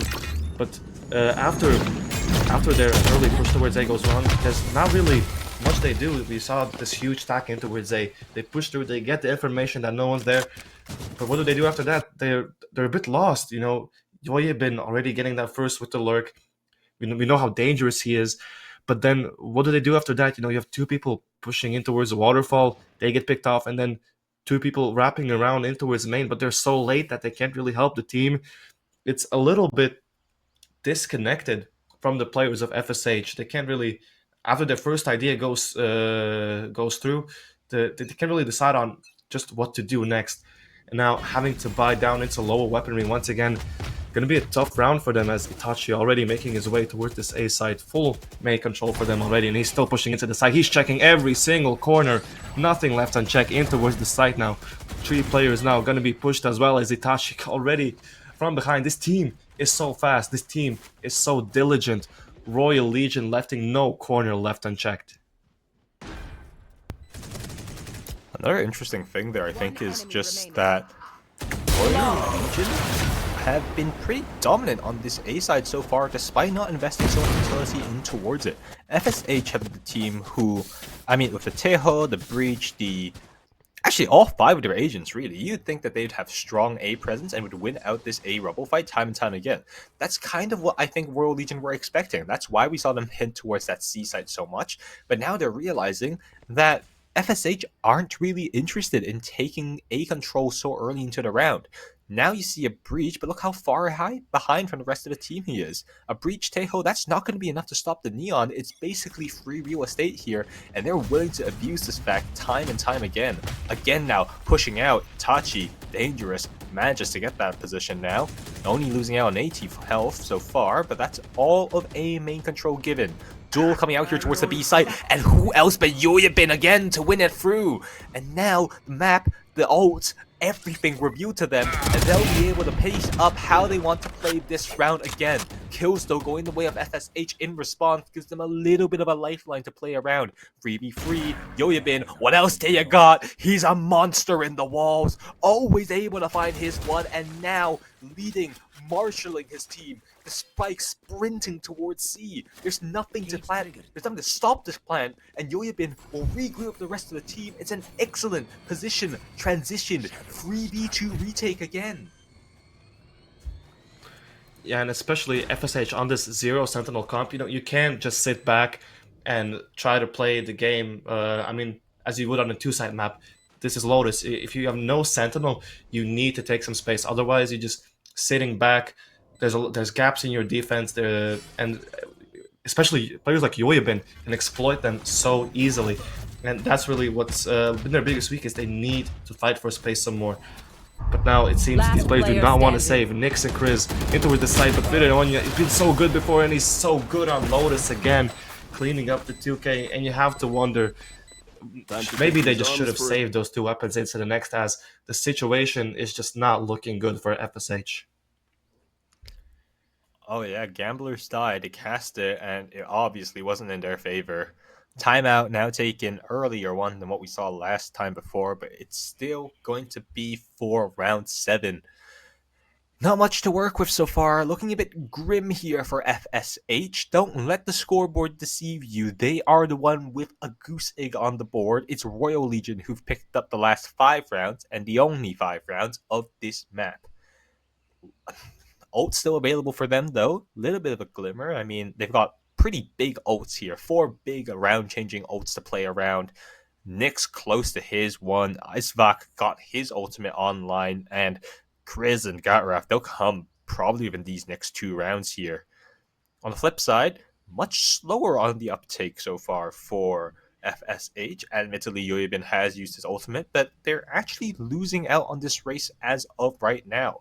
This might potentially be just the only lifeline of which to strategize and just formulate a plan here for FSH. Interested to see how they look to respond here. Yeah, and over this timeout, I really hope that they had a talk with their aggression. You know, you're playing this aggressive comp, so you just need to be aggressive. This is a LAN. You're playing with your friends. Have fun. Do wacky things. I don't care. Just, especially with a zero sentinel comp, push. Just do something. And already, this time it's gonna be Itachi opening up the round once again. Okay, at least Nozark able to take 2 players here now, but still. The firepower Chris from the died. side of Royal Legion just too heavy. It wasn't Nozark who died. Chris was the one who got spammed through the smoke, and now he's fucked dies. How has Nozark become the last one alive? Only Gatraf and him remaining now, and 2v4. Oh, they're looking to fight this, leaving 2 players in behind. He's gonna be walking in towards his death here if Nozark decide to go there. He's dodged it once already. Looks to dodge it again. It's just the full 2-player C main fight, and it's not looking like the odds are in their favor. Yeah, That was weak sick. weaponry, not really much you can do. Also, Khalid gets a Phantom, but still on 1 HP. See what he can do. Okay, Slinky gets one, but still, Royal Legion able to clean it up easily. And although this was an eco, I did I at least saw some sort of change for the side of FSH. You know, we did see some, at least an attempt of a push in towards B. So I'm hoping now they have guns online, and finally able to strategize a little bit. I'm hoping we see some sort of explosiveness, some sort of push, something that utilizes that this double duelist, double initiator comp that they've chosen to go for. And unfortunately, it seems we might not be getting it unless they do choose to push out towards A here. No, instead it's going to be only a smoke. But still, though, Royal Legion not choosing to disrespect it, do stay behind it as Acid now running in towards C. Not spotting out anyone, though. FSH not giving away any information for them just yet, but it's Yoyabin on this lurk in towards B. No Sentinel means he has so much space to play around. And Nozark's holding this angle. This could be 1v1, and oh, it does get the dink, but that's a Phantom. You can't one-shot at that range. Is gonna go down into the side by himself, but this is drawing rotations from FSH already. They're already on the side, but still, Yoyabin fighting, standing tall, getting first. But the trade's already there from Royal Legion. Players there to help him now, fighting in toward the side. Still, Royal Legion with these picks. Yoyabin does get punished for his push though. Now 3v2, 3v1, as Asa gets another, and still, it's the hero of map 1 video and cleaning it up as Royal Legion are just running away with it. Yoyabin has been on fire so far. That's his first death, by the way. That round, that fight against Isvak, and which he lost, that was his first death. Until then, he was 11-0-6. He's like, what do you do when you don't have that Sentinel? You have to put bodies on the line. You have to be proactive in taking map control space. And so that's why I thought the idea behind this composition was that you take aggression towards A, aggression towards C, and you try and funnel in Yoyabin to only be able to play onto certain areas, but it's not really quite working out like that. Again, another slow start here for FSH, and they're down now 7-0, potentially looking to go up to 8-0 here. They might not even Brazil. Jertex. But now the first pick did go the way of FSH. It's going to be Slinky falling down to the Tejo Salvos. Now 3 players of FSH toward this A side. They are on the weak weaponry, but if played correctly, this could be dangerous as now Itachi sliding in towards 3, gonna go in towards site now. Does get the first though. Now pops the ult as well, sliding in. It does get blinded up, but still, these players from FSH not giving up just yet, but the firepower from Royal Legion is there. Yoyabin still fighting over towards there. Still peeking, still, this guy has just been insane on Lotus, lurking, fighting for his team, doing everything that will be needed, and now up to Israk just by himself as Itachi still cleaning it up and Royal Legion continue on stacking these rounds. So, Jertex, you remember when you said that, when I asked you 32 over on there, you said, oh yeah, it's gonna be over. Come on, guys. I mean, it wasn't that bad.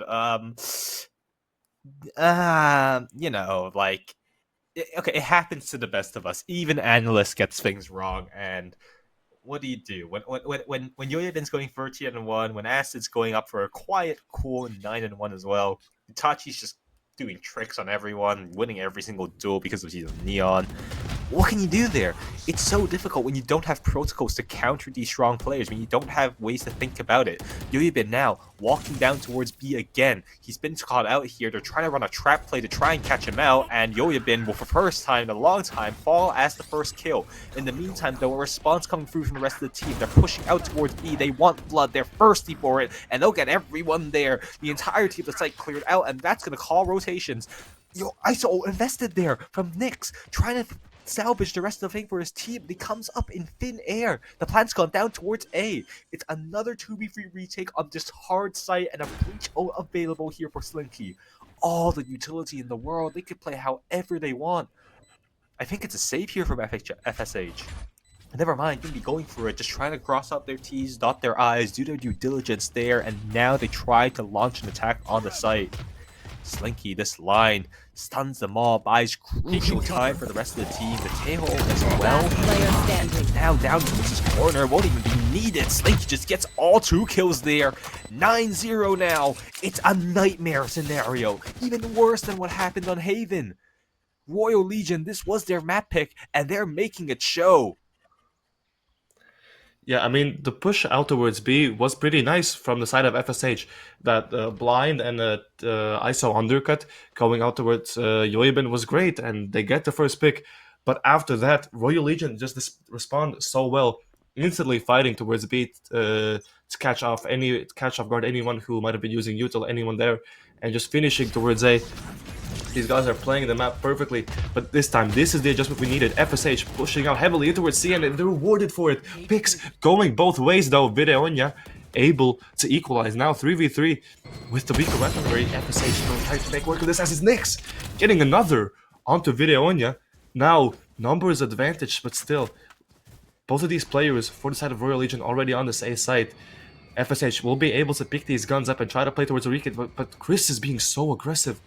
Already into dugout. If they check this could be dangerous. But if left unchecked, this could be great. Chris, the timing. But no! Slinky was... Chris! He's taking shots! No! Nyx didn't even get a gun! But They're still in the man disadvantage here. The ult's available as well. This has gone from bad to worse. Stun used. Stun goes out from Slinky.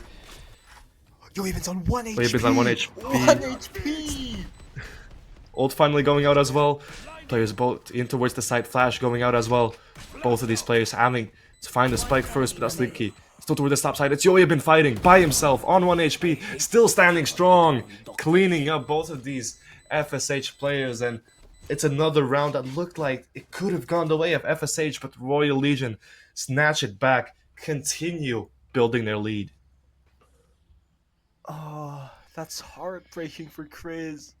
Again, in a pivotal position to break the streak. But instead it goes to double digits by that whiff. 1 HP left on Yoyabin? I mean, he's like a raid boss. Imagine getting him down to what? Oh, that's so heartbreaking.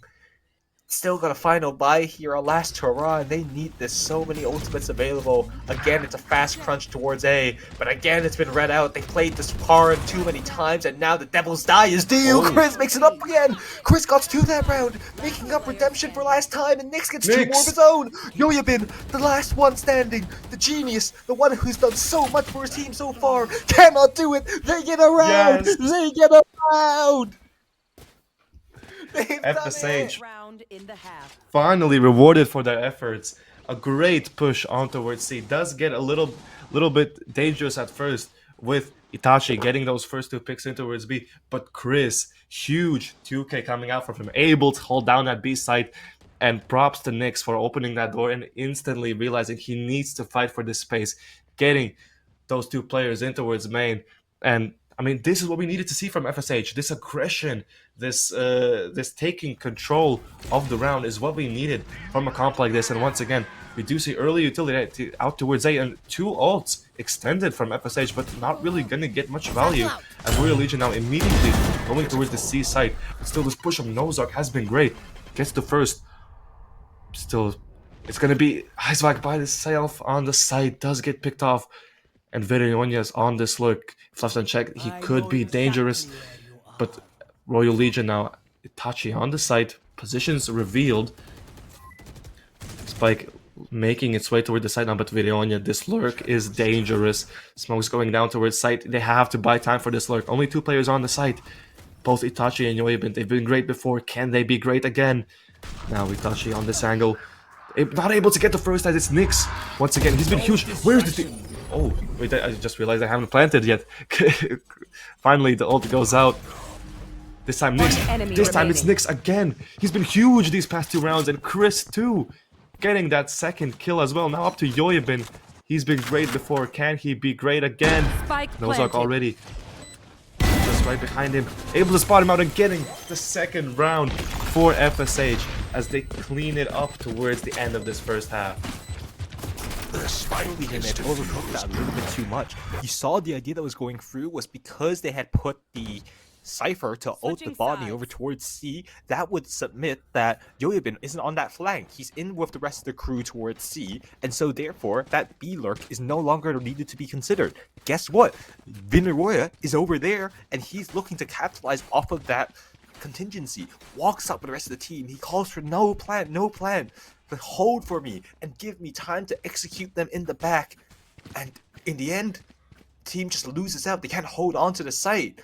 And then the Scuns all get turned towards the flank, shuts them all down. It's a second round now for FSH in a row.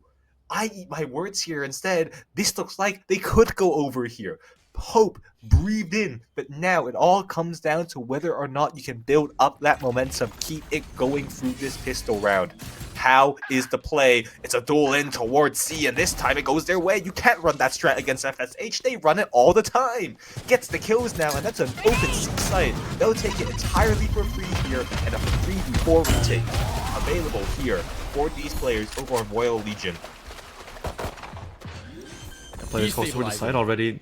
Spike gonna be going down, but the Royal Legion players already on the side. They're so early to this. No flank coming in just yet as Yoyabin already getting the first down to side, equalizing, and he's still going. He hasn't stopped since map 1. He's still on his kill streak as Verionya still continuing. Chris finally getting the first, has to get 1v2. Verionya cleaning things up with a 3k, and that's a nice retake for the side of Royal Legion. And that's a fourth pistol for Royal Legion there. It really did look like that momentum was going to keep shifting in the way of FSH. I mean, that first kill, they tried to run that same strat. They tried to go for that aggressive C play. But instead of running away like Yoyabin did in that first round so many moons ago, instead, FSH looked to hold their ground. They looked to stand, and they managed to get those kills. Couple that on, they snowballed in towards the site, but they made too much noise. They took too much time. A little bit worried about all these rat angles. And there's enough time for Royal Legion a timing to sneak their way back in towards the site, and they strike where no one expects it most. A coup now, and they're on another bonus round, another eco here, same buy as last time. They're not going to let go of a site here. All this information, Dro should spot out that player as well. Next year, gets shut down immediately, and this fact doesn't want anything to do with that. Pull back away. losing out on some of his teammates here. And the spike's gone all the way towards C. It's a solo double, actually. Sorry. Yeah, it is a solo fake trying to come out here from Isbak, but spotted out by that Cypher cam should alert them of this potential possibility. Isbak has to sell a clean fake here if he wants to make anything work for his team. Now we're already Acid Won't pushed beat out them. towards B. Cross.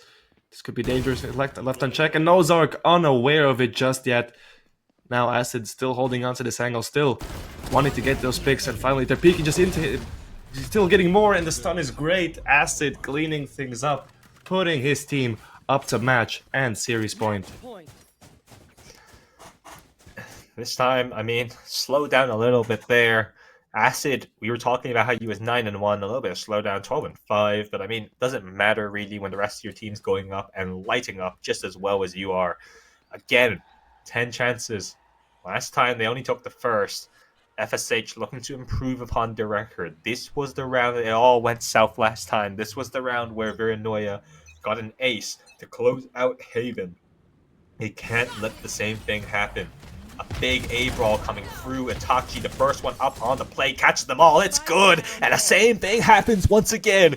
It will be a team effort this time, but the outcome doesn't matter. How we got there is irrelevant. All that matters is that you're down to two players. Two players who need to make everything work here. They'll head in towards the A site, making their presence known here. Itachi, brave swing now, gives the site and the favor potentially back towards FSH. They have a chance here to win this through. Drone being invested, trying desperately to seek for any information, but they'll come up short.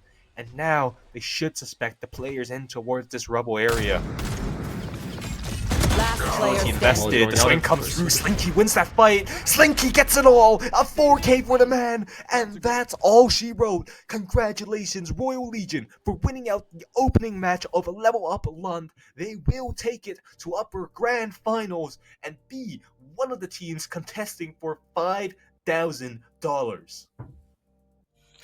Yeah, I mean, wasn't over, wasn't under, exact same scoreline as previous on Haven, but unlike Haven, I think I was a little bit, I could say, disappointed in FSH. You know, if you have that double duelist, have that double initiator comp, use it, please. I mean, you have so much utility on that defensive side. You need to be using it to take space some more. And towards the end of the half, that's what we saw. We saw those pushes in towards B, in towards C, and that's great. But my only thing is, where was that a bit earlier? If that came out just from round one, we could have maybe seen a different game. We could have maybe seen them taking more rounds.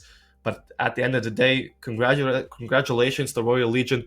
A clean victory for them heading into the finals.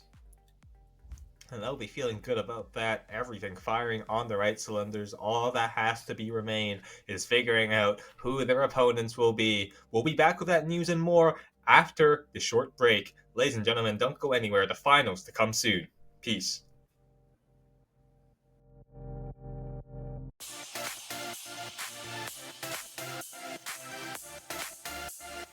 Hey yo, 6-0.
Hey yo, 6-0.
can see the shadows look like you. I gotta forget, find something new. There's no going back for you and I. You and I. Don't know what you want, I need to know. Don't pick up the phone when I try to call. Tell me what is wrong, oh, what is right. What is right. 'Cause now it's too late, nah, nah, nah. Too late, nah, nah, nah. Too late, nah, nah, nah. Too late, nah, nah. Now it's too late, nah, nah, nah. Too late, nah, nah, nah. Too late, nah, nah, nah. Too late.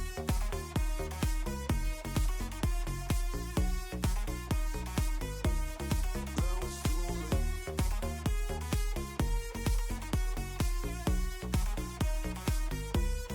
Now it's too late, nah, nah, nah. Too late, nah, nah, nah. Too late, nah, nah, nah. Too late. Now it's too late, nah, nah, nah. Too late, nah, nah, nah. Too late, nah, nah, nah. Too late. Now it's too late.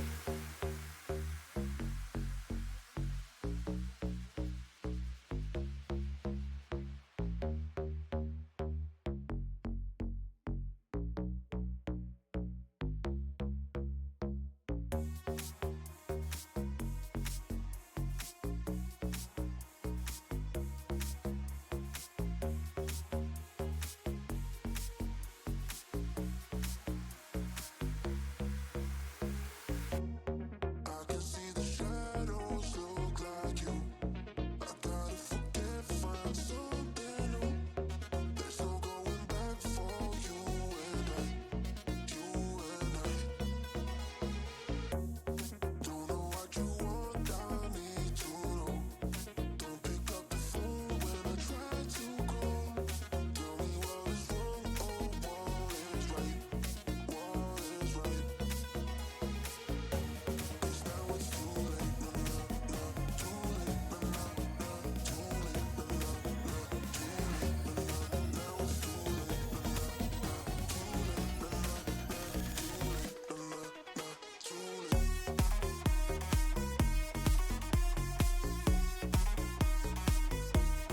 Now it's too late.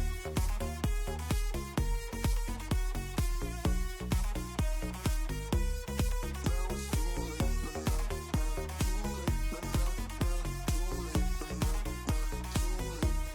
Now it's too late, nah, nah, nah. Too late, nah, nah, nah. Too late, nah, nah, nah. Too late.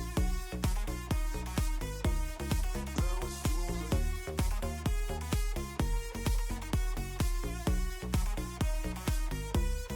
Now it's too late, nah, nah, nah. Too late, nah, nah, nah. Too late, nah, nah, nah. Too late.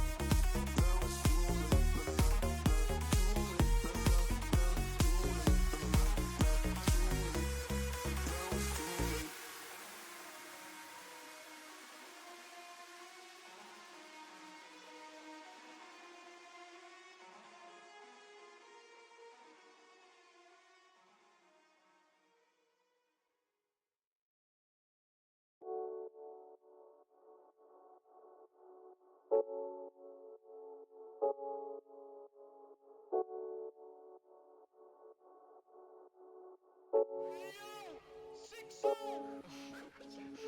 You confess it and you know it.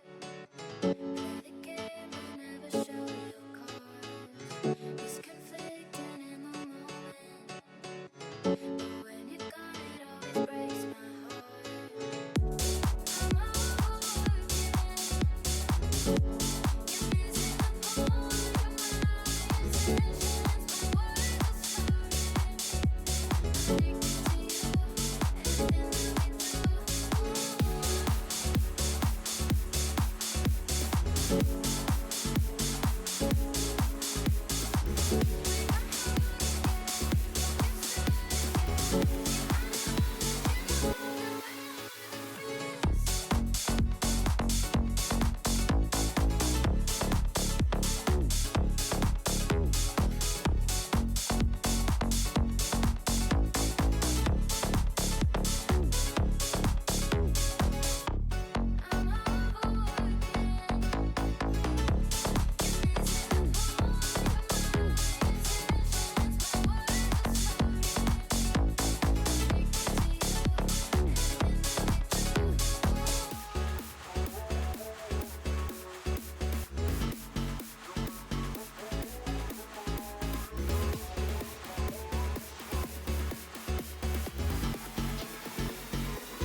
Welcome back, ladies and gentlemen, to Level Up Lund. I'm your host, Amu, together with Jertex, and we're here for another round of Valorant.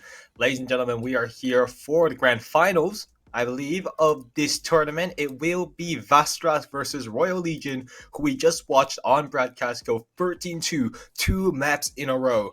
Jertex, what are your thoughts on this? Where do you think the odds lie? Who do you think is going to be taking it home?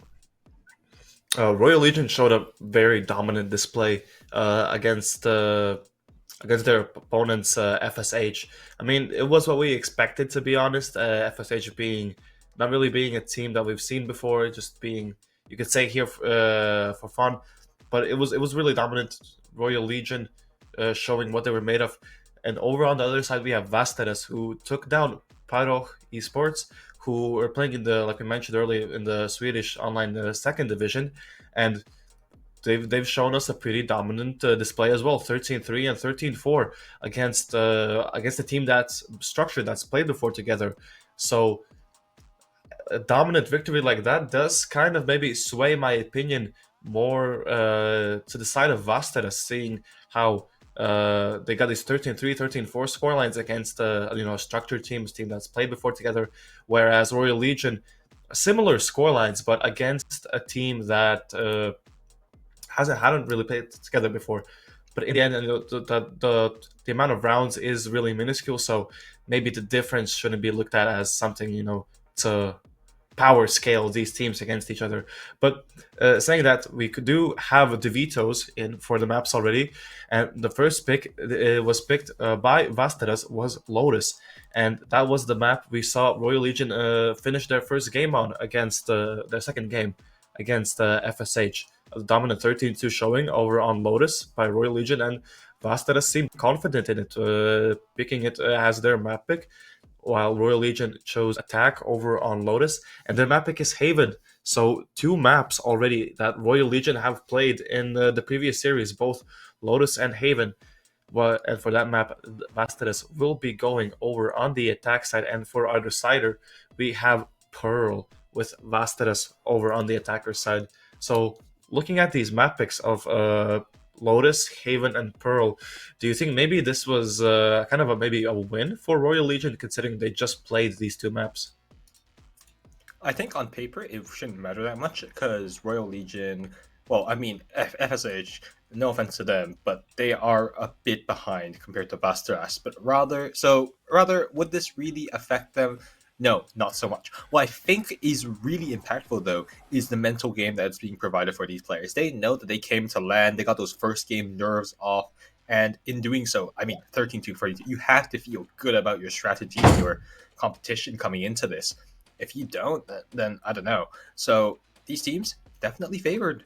I think that this definitely favors Royal Legion. They are probably not going to be coming in here confident in their strat book or because they have just the better team comp. It's just because they have that mental point of view, that structure on which to base off their own claims, and they must be coming into this feeling very confident, giving their dominant showing there earlier on. Busteras, though, deciding to opt for that Ascent ban. Potentially, we could have seen a repeat of those three maps. Instead, they ban Ascent. So Pearl, a very deliberate choice here from Busteras. If they do want to go to map free, I wonder if that's their strategy, though. They picked Lotus, so Haven potentially still within Royal Legion's home court. So if Vasteras is looking to go for a free map, a 2-1 win here today, then Pearl, I think, would probably favor them, seeing as they deliberately chose to do so, and they've banned out the strongest map pick of Royal Legion. Yeah, another thing I want to mention though is that we did see Royal Legion play both Haven and Lotus in the previous series, which are the exact same maps that Vasteres had been playing against Lodestar Esports as well, in the same order as well. First starting off on Haven with a great 13-4 and then finishing off on Lotus 13-3. So both of these teams going into the finals already having played two of these maps already.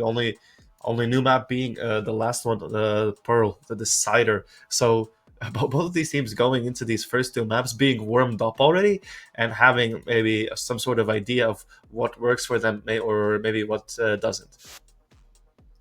Oh, yeah. Oh, okay. My bad. I didn't realize that. But yeah, I mean, Haven, Lotus, honestly, these teams are kind of just picking some pretty standard maps, are they not? Like, Lotus and Haven, you kind of have to think that these are like maps that any team would have a pretty favorable reputation towards. No one really bans these two maps, so for it to go through now 3 times in a row, I mean, every team warmed up, every team feeling good about it, as you've mentioned. I wonder if they do decide to go through and continue on their usual picks here. Particularly, I mean, we saw that we saw the comp being used by both teams. They both used Tail Breach. They both use like pretty traditional ideas towards the game, I believe. So it's probably going to just be a mirror match here. You have to think that, given how it's gone so far, there's no real even edge, I suppose you would say. No one really looking out, vying through. No one really having anything interesting to note of, and both teams looking really strong on paper. Although, if you look back at past statistics, it was a 1-1 win. Sorry, 1-1 draw for both teams the last time they played back in SOL, and this time Royal Legion running with 3 subs. Potentially, that could be a big game changer here. The synergy might not be completely on the rails here. So, that would, in theory, favor potentially Lodestar Esports in this position. But again, it's LAN. Anything can happen, and it really just has to come down to how these teams play in the day. Yeah, and another thing you mentioned is about these compositions, and Vasta is actually running a very interesting composition on their previous Lotus game, running Yoru, Waylay, Omen, Breach, and Vise. Definitely an interesting composition. We saw something similar on the side of FSH, going for that double duelist, double initiator. This time only the double duelist. They do still choose to go for that Sentinel pick over on Vise, but still, we could be seeing a Lotus with a lot of aggression, which was a little bit missing from the side of FSH. So if maybe VEF can now come in, get that double duelist composition up and running, we could be seeing something interesting from them. And especially with agents like Yoru and Waylay, who both have that utility that can help them get out of situations quickly. Yoru with the teleport, and Waylay with the callback. So I'm interested to see how these teams play around this unusual, you could say, double duelist composition, if they do choose to pick it for Lotus. How do you think? Yeah, I mean, both those teams, those are factors, whether or not they're going to be able to change their composition, whether or not to be able to execute on the comp they were using before. But another thing that I think doesn't get talked about enough about how teams play and the LAN setting is just how short the breaks are between games. We saw earlier on that Royal Legion were able to finish their game out so much earlier. They got the chance to have a break, rest up a bit. Vasteras, they did also finish up their game very fast, but unfortunately, due to technical issues, their game had to start a little bit later, and so perhaps not as much rest time in between. Do you think, Dirtix, that obviously when you're at home, you can grind out like 10 to 12 ranked games in a row, no sleep. It doesn't quite matter there. But when you're on a LAN setting, when you're playing at the highest level, when the pressure's always on you and you just have to be laser focused in at every given moment, do you think that like having that break might potentially prove the difference here between Royal Legion and Vasteras? Just that break that Royal Legion have been able to get to recuperate, refresh themselves, maybe get some food even. It's 8 p.m. right now as we speak. So actually, what time is it in Sweden as of right now? I mean, you make good points. It's definitely a break can definitely. I mean, even make or break a team. Depending on how exhausted you are. I mean, they're not playing too much. Only 2 best-of-3 series. These guys have probably played even more games of Valorant at home by themselves. But yeah, like you said, it isn't the same when you're at a LAN. It's a different setting, different space, and you're not just home by yourself. So it could take an effect on these teams. And like I said earlier, this double duelist composition coming out from VEF, I'm interested to see how they can utilize this Yoru and Waylay composition, which to me seems very unique. And I really haven't seen, I didn't really imagine these two agents to pick together. Probably how the composition going to play, expecting the Yoru to come out as a bit of a side pick here, a bit of acting as both the duelist and the flash, coming out trying to do something. What you usually see with that Jet, Yoru, we saw all the way back on on Breeze back in the day, potentially something along the lines of that. Waylay very strong and being able to take rubble control immediately. She has so much information. She has so many options. Able to back out if the utility crunch gets too strong. On the flip side, though, Royal Legion sticking to a much more traditional tried and true composition. That neon that we saw earlier on coming through. Keep your eyes out for Yue Bin. This time now, faced against the Sentinel, not going to be given as much free reign on that lurk. Going up against Time Guardian. But now, the math coming through underway. Ladies and gentlemen, remember, $5,000 on the line here for the winner. Loser here already getting an acceptable $3,000 as well for their troubles, but to be able to go that one step further for glory, for bragging rights, for being able to call yourself a champion. VEF versus Royal Legion right now. Map 1 of Lotus begins. Yeah, and I'm really really interested to see this double duelist composition, but they are going to be starting out over on the defense. We'll see how they can utilize this composition to take control of A, because I can imagine that Waylay slow can be insanely powerful, taking control of A main, especially with the stun. It can delay so much for the attackers, but that is not where Royal Legion are going to be heading for this first round. They've already grouped up 4 people outside towards B. We're going to be seeing Yoyabin likely going on the lurk in towards C. Like you said, this time facing against a Sentinel player, not going to have an easy as a day he did last time. And as the barriers soon go down, it's going to be an all-out fight for A main for the side of VEF, while Royal Legion take full control of B already on the site. Itachi looking to push maybe further, does go for it though. It slides into the face of Sogs, who just get traded immediately, but they're not stopping. The spike hasn't gone down, and they're looking to set their sights towards C. Time Guardian by himself does get picked off by Virenoia. Finally, now door opens. Yoya been aware of this, has to take the fight. Dink is great onto Wilbur, but not able to get the kill just yet. 4v3 retake now for VEF. Numbers down, have to make something work with his tracks. Taking the first couple of shots, not connecting though. But Acid, very aggressive into the smoke now. Could be dangerous, has a doubles peak, is great from Trax. It still hasn't stopped yet. Now, Yoyabin getting the trade, 2v2. Player positions noted. Cam is getting good information. Now Israel onto the side by himself. Gets the first, gets the second, all by himself. Cleaning it up, secured the first round for VEF. Royal Legion had an anti-strat there, played that to perfection, understand that A was probably the target of VEF. These teams know each other so well, they just hit the read, hit the B site, saw that they had more space than anticipated, they'll just keep going towards C. They had the momentum going out, and then just a beautiful 2K there from Azrael cuts down the difference, and VEF will strike first, getting that pistol one. And now, a bit of a nifty buy here. No Bulldogs being shown, just Spectres and an Outlaw here on the hands of Sogs. Gonna be towards A. Again, the gamble's correct here for Royal Legion somehow. Gonna push out towards C, and now the burden falls on Time Guardian. Oh no, the Neon's in. He's got teammates here to support. He had teammates here to support. That's the Outlaw now provided, and Time Guardian will follow as well. The C site's been shut down immediately. Vilbur, the only one here potentially to try something, and the Spike's moving away. They've rotated out of here.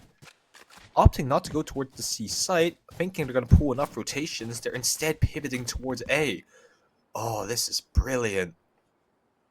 BF are so unaware of this. The bomb's going to come down a 3v3, and they've given themselves hope. 2 sheriffs in the classic. It's not what you want for the job, but they'll have to make do. Yeah, Wilbur, especially on the retake with an Outlaw, gonna be a little bit difficult retaking with that weapon. But now Spike finally gonna be going down. Good util towards Heaven here, but that is not where the VEF players are going. Instead, they're regrouping in towards stairs, going together. Good protocols from their side as the drone out from Acid does spot these players. Now, util in hand. Do they choose to fight for this? Virenoia goes into smoke. Now does get flash. Wilbur into the smoke with what? The Outlaw gets 2.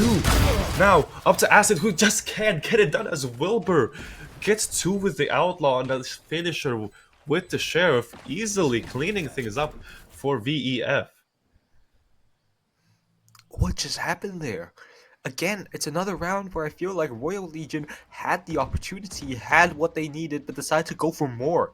And in doing so, somehow, someway, VEF find a player to come through, shine a little bit of magic, and this time it's Wilbur coming up a 4K with that Outlaw. And it's now, this bonus round though, the best round for Royal Legion to potentially get themselves onto the board. It's a weak bye here for Vastaras. Only 2 players susceptible to Sog's Outlaw. Again, not going to be pushing right into him. It's another C hit. They'll get the site completely for free. Keep an eye out for VEF though, instead walking up down B here. They've split the difference. It's all up to Voyabin, sorry, to be able to try and see if he can catch anyone here. Spots out the first, gets the kills, and that's the crunch gone. The initial plan for VEF, an absolute fail, and now storming in towards the A site. How are they going to solve this? Wilbur, he was great that first round, now steps up to the plate, immediately smoked off, not giving them a chance to take these 1v1 duels. They'll just try to hammer their way home in towards the site. Yoyabin with 1, and that should keep the round shut. Bomb plant goes down, a 2v5, basically unwinnable here for VEF. Last player standing. Yeah, have to look to make some damage now. Slinky does get the first onto Wilbur now, just up to Time Guardian. Maybe try to get an exit, maybe try to get a weapon away from these players, but otherwise likely not going to do much. Spots the first player onto Acid, who still decides to go for the jump peek. Has to turn away though in the end. Now these players slowly closing in. Flash great as well. Dump with utility, no other options. And that's a really clean third round for the side of Royal Legion, not losing any weapons. And the adjustment from Basteras, I think, is good. Instead of fighting fully for A this round, they decide to slowly walk a B. But Yoyabin, he's been so great today. He's aware of this possible push. He knows something's up because the VEF haven't pushed A this round. So checks behind and does get that first pick, and his team is right there to fight alongside him. Securing those 2 picks and just securing the round. So nice job from Yoyabin there. As now this time it is going to be a brawl for the A side here. Itachi already sliding out. Both duelists choosing to fight for this, but still it's Israel choosing to go back. Uses that Waylay utility to give up the space. Now to Armageddon, gonna go in as well. Clears into Cubby here. And A main control given over for the side of Royal Legion. Yoyabin still on the slurk in towards B. Hasn't really been spotted out yet. And Israel already opening things up with a kill into door. I don't know how he got that, and the lurk from Time Guardian shuts down Yoyabin. Now, fighting for main, and Sog somehow, some way getting a 3K, and I mean, it was a clean round for VEF. Hearing that door break and just using that as a cue, I think Sog's just flashing out of that smoke being so wellly provided by Wilbur, gets all free, looking with their backs turned, and that was the first round where I feel like Royal Legions kind of was a bit lost. The initial idea was alright, hit towards A, but then once they got that map control, confusion as into how they wanted to really approach the site. Some players were smoked off, some players walking towards tree, they all died in the end. Now, the money, reset, big round here. Whoever wins this economy will be able to sustain just 1 round further, and Azrael is looking to make sure it's his team. Azrael gets free, completely shuts down the A main push. Yoyabin, last one left alive, and Flash to all hell sees the Son of God. Pushed out now. 1v4, it's basically down. 1v5 even, it's now unwinnable. Just has to try and do any damage to the economy that he can, but he knows he's running on borrowed time. Once the smoke fades, each flash comes through, and yeah, how not flashed him somehow. Track's still able to get the kill, and that's 4-1 up now. Royal Legion finding themselves more and more on the back foot of this round. Vasteras doing a really great job on the defense here. Their pushes so far have been really good. This fight towards A main now won by VEF, and it's Azrael, the star player for the side of VEF, making it happen with that huge 3K in towards main. You can't really. The util there was great from them. You saw Itachi just isolated by himself, had to take that fight by himself while the rest of his team stuck out in main. So the utility from VEF is great as they push out in towards A once again, but this time it is going to be Royal Legion setting their sights on that C site with the rotation from Sogs already there. Tashi running into the site. Does get slowed down by the salvos though, and VEF do decide to give this side up. Just looking to play for a retake. Seen Yoi been on this lurk so many times, but the wall is there this time. He's gonna get spotted out, but the spike hasn't gone down yet, and Itachi's going exploring, and Sogs able to punish this aggression, and Time Guardian is shutting down the lurk once again. Now up to a 3v5 with Sheriffs. The Royal Legion players on this side. VEF players coming in from all sides now. Sogs in towards CT here. Does get smoked off, and Israel looking to use the ult now in towards side. Ult does go up, but Videonia hitting the first, but instantly traded out. And these picks going the way of VEF. Now just up to Acid. Util bombarded into his face. Nothing he can do as Trax cleans up to make it a 5th for VEF. Yeah, it's starting to become a trend now that Royal Legion are just a little bit too antsy, not willing to just take the site. They want more. They're always pushing, trying to get more map control here. And I suppose that makes sense when you're going up against the Breach, when you're going up against an Omen, these kind of agents who are very much retake heavy, who you want to break up that setup. You see that a lot with that teams do on Ascent, where they push into the group and try and take some map control, disrupt the setup, disrupt the retake. But again, that's the key word. As a group, Royal Legion are just sending bodies in and going on solo reconnaissance missions, and most of the times the men come up dead. It's not going well for the team right now. A well-deserved timeout call. They need to figure out how they want to approach this so far. A and C haven't quite been their friends. They're going to need to repivot their strategy, reinvent themselves here if they want to stop this bleeding, stop the staunching of wounds. Right now, their hands getting burned with every passing minute. How would you solve this, Jotex? I mean, what do you do here? What's the call for Royal Legion? Well, so far VEF have been utilizing this Euro pick very well. You've seen 4 people fight towards A, and at any moment, if they get that A space, there's no pressure coming from Royal Legion. Sogs instantly TPs in towards C, so you can have a strong A fight and immediately have a strong and defended C side as well. So with this Euro pick allows them to have not really have a weak side of the map, because Sogs can be pretty much anywhere ready to defend his team. And now, coming in towards C here, it's going to be a trap. They're expecting for Time Guardian to be here, but the trap is there. Sogs already getting the first onto Itachi, not expecting any type of pushback from VEF over on the C side. And like I mentioned before, Sogs is already on the C side. There's 2 people here, and the advise Util there to stall for even more time. It's looking like every single part of the map is just being held by Vasteras. Euro invested actually early to try and re-clear all this space that they've already lost, and we know that they've been able to get at least all the way up till that smoke. Nothing beyond it though, quite for their understanding. Still enough to cause a rotate, still enough for them to be attracted towards the site. Azrael dashes away, they'll get to safety. The bomb plant will come down here. Keep your eyes out for the breach ult though. Still not safe. Immediately invested on this half of the bomb, and that's the go button. That's the go signal. Pushing in. Wilbur catches all 2 back towards side. Blinded up, stunned up, and nothing more that they can do. It's another lost round here. Slinky needs to be a hero. Only good for 2 as Sogs is able to shut down the madness. It's 6-1 now. A team that went 13-2 a few rounds back. Just hours ago, now on the back foot, they are about to get Braziled. Yeah, and this is the defense side VEF are playing. Lotus being such a big map is considered to be more attacker side, but VEF making it work on the defense. These pushes, these trap plays, these rotations from them have been perfect so far, and Royal Legion just not having the read on it just yet. This time, once again, it's going to be a fast B push for the side of Royal Legion, while VEF set their sights towards A. Now Itachi in towards the site now to Viswall. Gonna separate him from this team though.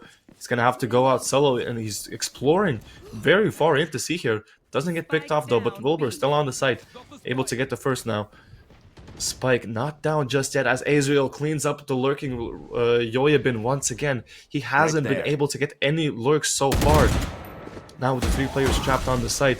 Players closing in from every angle. Trax already getting the first. Blind goes out, but not enough. Wilbur Getting another, still pushing now, just all up to Slinky. Once again, has the sheriff, but what can you do in this situation? Have to run back. Just Util being dumped in his face, and VEF just dominating once again. Royal Legion, a Swedish team, but they definitely feel like Germany now off the back of a 7-1. And I mean, you saw earlier on the discussions that we were having about some of the creeks that were showing, ironically, from the HFS that we saw earlier on. It's actually showing Royal Legion again. So you see earlier on how Slinky jump peeked to try and throw a flash out, and so Itachi tried to capitalize on it. Rinoya has to be able to swing off of that, but instead decides to add on with a paranoia. They're not communicating how they want to put that flash through, and it's kind of costing them a few of these crucial group fights. And doing so, just unable to hold on towards the space, and now chance to try and make things work again. They need this round crucially. Rehit coming through. It's 4 guns faced towards Itachi. Never mind how slippery you are. Still gets sprayed down. Seeing 4 though, incites some reaction over towards the C site. Time Guardian, they've been holding on to this place for such a long period. Just unwilling to give it up, plays their life so well, and now knowing that they have the man advantage, knowing that they'll be able to retake this with confidence, backs away instead and looks for any more aggression. Uranoya will play it safe, and so it's calm and collected. Retake again. In the smoke now. Sogs. Aggression won't come out. Uranoya plays his patient, not expecting the 5 though. Time Guardian drops and assassinates him through the spike, and now everything all breaking loose. Ultimates all invested through. Acid finds a kill in the midst, but now the retake onslaught coming out now. Wilbur 3 kills, and the spike will be reached on Yoyabin. 1v2, forced to swing out the smoke, gets the first kill. Sogs on Hall. Sogs won't be able to deny it. Yoyabin gets the clutch, and that's 7-2, a breath of fresh air for Royal Legion. Exactly what the doctor ordered. Yeah, I mean, a nice start for the side of Vasteres. They realize that Royal Legion aren't really pushing any other side of the map after they've taken control of A. So they read that this is likely going to be a rehit, and they get the first pick. But Royal Legion, after getting onto that C side, they're able to hold it. And Yoyabin especially, while he may not be able to get on those lurks anymore, that mechanical skill is still there, and he shows up in those 1v2s when it's needed. And once again, it is going to be an early A push for the side of VEF. Full control once again. And Royal Legion, these players outside of A main, they refight this? They're holding these angles, they're expecting it. But as the neon ult ball goes out, no real player behind it though. This might just be a ruse, as Yoyabin once again trying to go for a B lurk, and it is going to be a rotation back towards C, and VEF now slowly becoming aware of this. Now big fight for Yoyabin here, has to get this pick, does get spotted out, but gets away with his life now. Gonna go back with his teammates, and now Time Guardian, big task up ahead of him, has to hold the side down. It's going to be running into the side, and Time Guardian getting the first already. The wall is great, giving him that 1v1, isolating Itachi onto the side now. Time Guardian still left, still fighting on this side, almost gets another one. Finally put down by Slinky. But the rotations for VEF already here. 2 players ready to hold this site down. But that is not what Royal Legion will do just yet. They're patient. They still don't want to hit this site. They want to put question marks on the map for VEF. But with 30 seconds on the clock, what can you do now? Slinky maybe checking for a flank. But now with Util in hand, Royal Legion are gonna have to go for this C push, as now probably going out in Sogs, getting 1, getting 2. Now TP's out, but Cracks there to support him.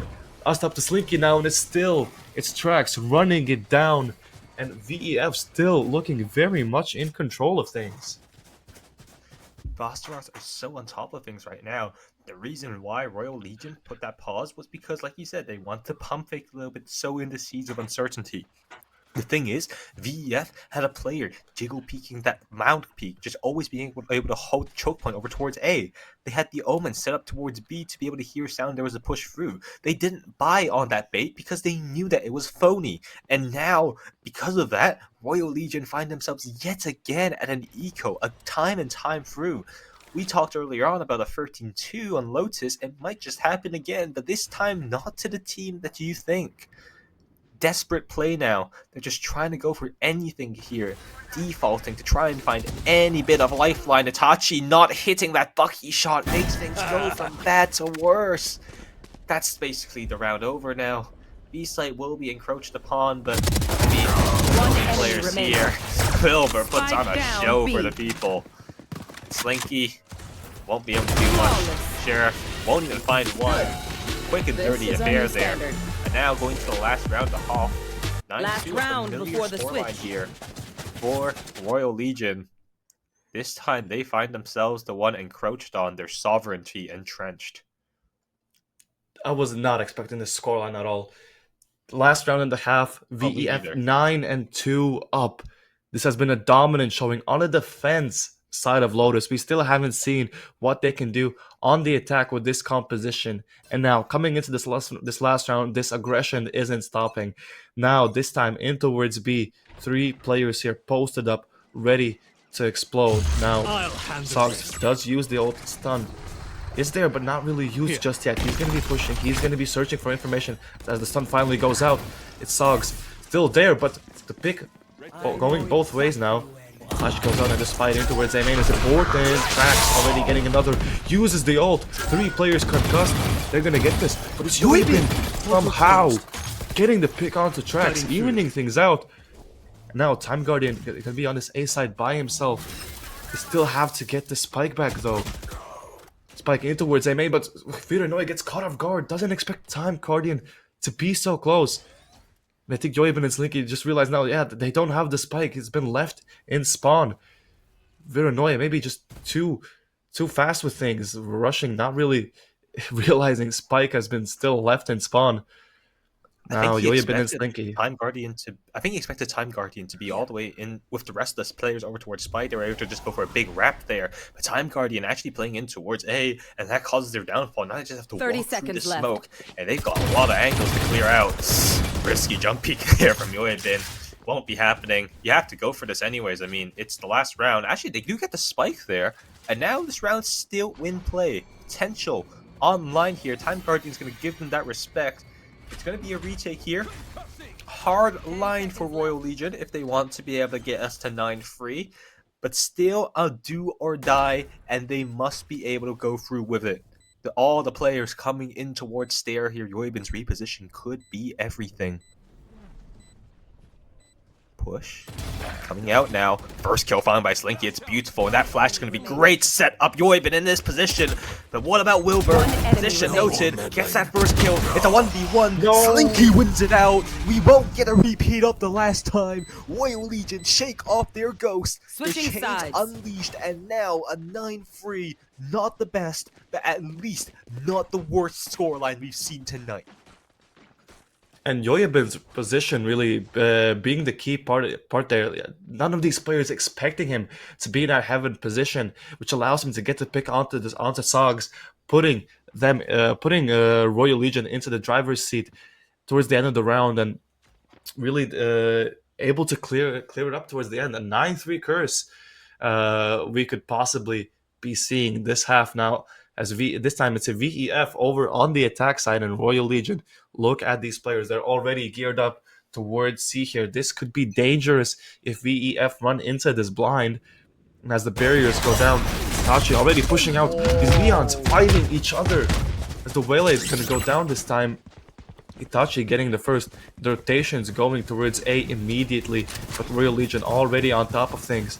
Yoibin's here, and the rest of this team's already rotated over to the A side. There's 4 people here. This is going to be a full-up brawl over on the side as the blind goes out. Wilbur does get caught by the shot fire, but the fight there from Royal Legion has Slinky already getting 4v2 situation now. Flash going out, still fighting in toward the side. It's Itachi getting his second one into the round, and Vireonia cleaning it up, and Royal Legion getting their 4th and maybe starting their crawl back in this 9-3 deficit. really cool there from Royal Legion. That's discipline. I feel like that's protocol. You saw how earlier on, Slinky all towards the back of the site. They decided to fight as a unit towards any side. First, it was the left side off of Slinky's flash. Then it was the right. Then it was a wrap. Everything just done to perfection there. Never giving VEF a fair shot. And Royal Legion, that's a great pistol round, responding in kind to what VEF did back on round 1. Now they're on the ones with the guns. Pretty brave fight here. Only Slinky going to be the one on a ghost. Not even a sheriff being applied to him. On the flip side, VEF just completely 5 classics. Just going to go in for a Hail Mary and feed themselves into Yoibin's waiting arms. Yoibin, good for some kills here. Should get a lot more for his troubles. Gets a third. Wilbur's position expected as well. Yoibin's going to have a few. Yoibin's just amazing right now. Gonna feel good about this one. Time Guardian, not favoring this position. Goes for a flash. They have to expect his position now. Bruno cleans it up. It's whatever. 9-5, Royal Legion. Pretty smooth sailing for that pistol round. And now they have a great buy coming into this bonus of the EF. Now we wait. Yeah, no guns around, no guns lost for the side of Royal Legion, and this is where they have to really start making that comeback happen. 9-5, you have the weapons coming into this bonus round. You have to make work of it now. This time it's going to be VEF going for that C push instead, but Royal Legion deciding to fight for A this time. We'll see if Time Guardian maybe can make work of it here. Already getting flashed and pushed away. Full A main control for the side of Royal Legion, but no speed up for the side of VEF just yet.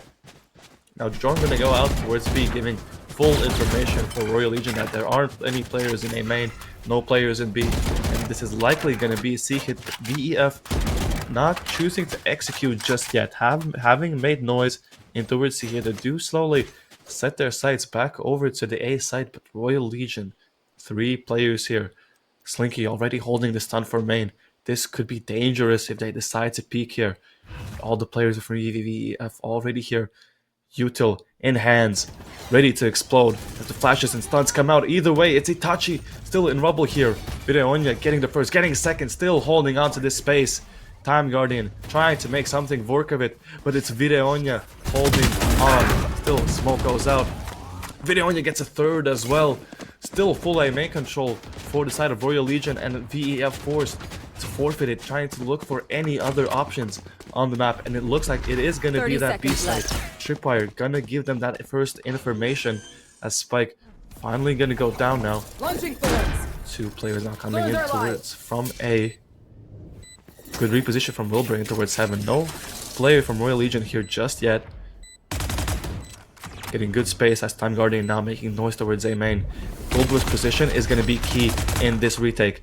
Now, Time going out towards side, and it's Yoibin getting a timing onto Time Guardian, and Videonya cleaning it up with a 4K. It's Royal Legion getting their 6th and showing signs of life that this comeback can actually happen.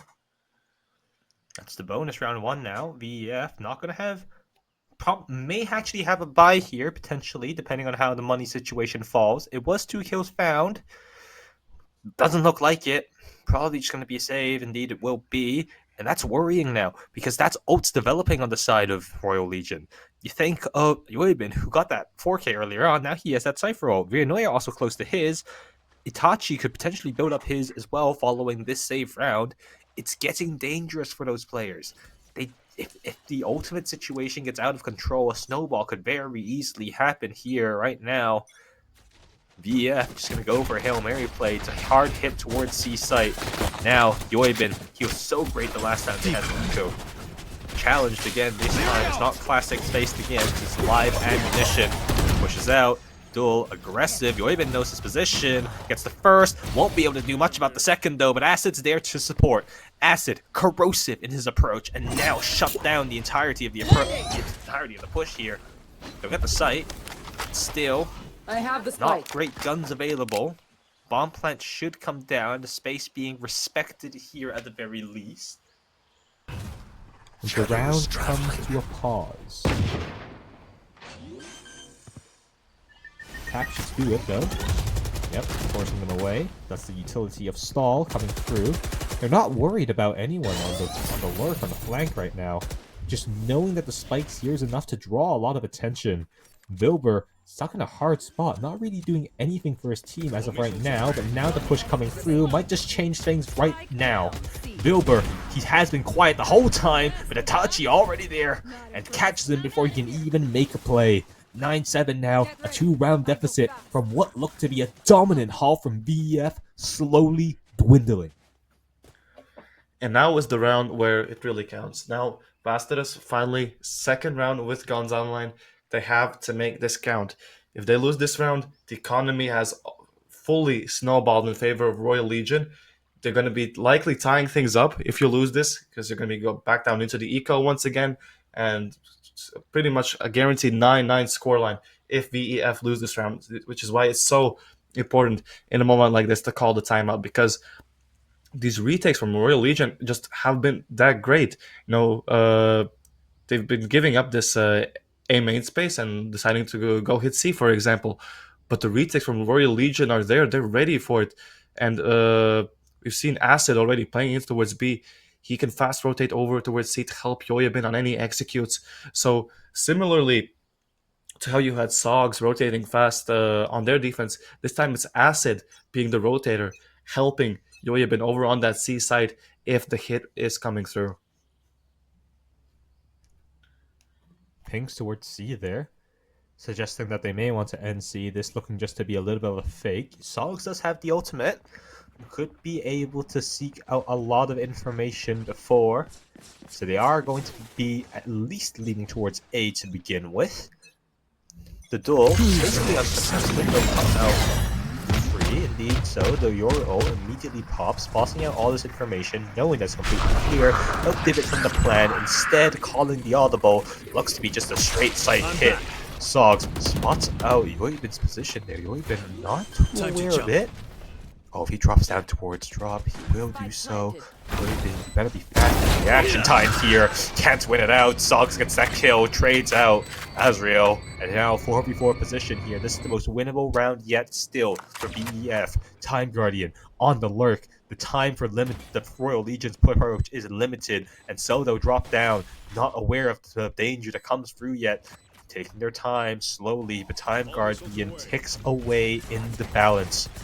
Push through, duel coming out now. They were great the first time they had to do it, but they don't expect Time Guardian. Oh, it's beautiful. Oh, it's great. The stopwatch falls down. The hourglass shatters, and VEF shatter that streak.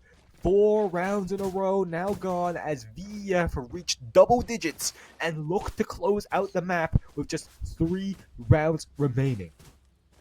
And just when they needed the most, Time Guardian able to step up, get that lurk, realizing Yoyabin is down, no tripwire to watch the flank, gets an easy 4K. But now, next round already, huge fight in towards A main here.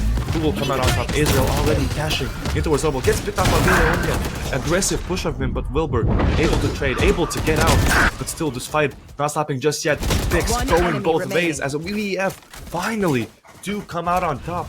Now, just up Yoyabin, the rest of his team was fighting towards A here. Every single one of them now picked up by VEF. Yoyabin having to make work of this, does get the first on to Wilbur. Position is going to be noted, so they do make the rotations on towards the B side. But look, if you look at the L's Time Guardian with his ult and tracks now, getting that Rolling Thunder online as well. This is a hard retake to win. Now, Yoyabin in towards heaven now. Slowly making his way toward the side. Still silent on the drop. Both players now in towards main. Time Guardian holding this angle. You have to be precise. Yoyabin, how do you play around this? He picks a B and gets the first. But there's one more player standing there. Trax able to clean it up and getting another one for VEF on this attacking side. Amazing how VEF were able to win out that war of attrition. The initial A hit, every single team having so much utility to be willing to dump in towards that A rubble fight, but you have to think Royal Legion are favored here with the amount of agents they have, the introduction of that tail, so powerful, so empowering, but somehow still losing out that fight, and by the time it was down to a 2v1, and both ultimates were online, with the fires and the breeze, it was basically settled. Now, a repeat of last time. The kill is going the exact same way. The same piece of veto being invested, but this time it's Solid able to get the kill. Slinky though good for the refrag, and now how does the fight go? Relay, a lot of utility being dumped down, but still the kill is going their way. Now it's a breach. enemy Cahill not able to get Last through the player box. standing. Neumann does the effect though, good for the trade. It's a 1v1. The Guardian, he's been able to do so good so far, but Joyben's been so incredible just as well. Ultimate available for both parties. Won't even be invested. Time Guardian so clutch in the moment. Gets that kill and 5 chances available for VEF. Royal Legion off the throne, now hanging in the balance as they look to try to struggle and stay alive afloat on Lotus right now. And it turns out the solution for VEF was just to fight A. These fights seem to be going for VEF every single time. Royal Legion not having an answer to winning these fights, as Azrael able to get the first somehow onto Tachi from into that rubble fight, but this time it's gonna be Royal Legion pushing B. Great push, but Time Guardian still there, still fighting. Now, Royal Legion equalizing as the ult going out into towards A main. The slurk from Slinky could be huge, but he's not going for it just yet. Now, Videonya by himself over towards this A main space. 3v4 situation for Royal Legion. Smoke gonna go down to Videonya's position, likely gonna be revealed, but he does back up in towards side, has to play it safe here. And already, Azrael still picking him off, making things even worse. 2v4 now. Map on the line for Royal Legion. Joyabins in towards stairs now. Has to maybe try to make something work and try to equalize the situation as much as you can, but the smoke blocks him off and the Rise ult pushing him further and further away. Spike finally gonna go down now. Position towards site from VEF. Holding it down. Joyabin is looking out, regrouping in towards heaven. Stun goes out. Peek is there, but no one spotted just yet. Israel still under heaven, but it's Wilbur getting another onto Joyabin. Now just up to Slinky. 1v4 situation. Time running low by the second. Has to make something of this. Still no player spotted just yet. Finally, Drax peeks and secures the first map for VEF. That's 13-7 and no comeback for Royal Legion. A small stint there, a little scare for VEF, but they'll be able to close it out solidly, taking their own map pick, and they'll go one map up, one map away from winning out our huge prize as we go into Haven. That looked great from them. I mean, initially at the beginning, you thought it was kind of slowly slithering away when they got those 4 rounds in a row, but that was basically all they got. Only those 4 rounds, Jotex, and from there on out, it was just VS to just win through and through again. Royal Legion didn't stand a chance on that A fight, and every single time it came down to a clutch situation, every single time that it came down to that 50-50, the die would always roll towards the favor. The sun always shines on Bastalas, and they'll be able to walk away with that feeling very happy about their Lotus. Yeah, we saw that timeout coming in after losing those first couple of rounds, and the solution just turned out to be go away. Turns out VEF are just great at fighting over towards that A main space. Royal Legion not really having an answer to that aggression that was coming out from VEF, not able to win those fights. And as much as Joyabin could do, he was amazing this map. But you put him in these 1v2 situations so often, he can't win them every single time. But still, the map pick of VEF going their way. We are going to be going into Haven next, which was the map pick of Royal Legion. We'll see if they can maybe turn things around there.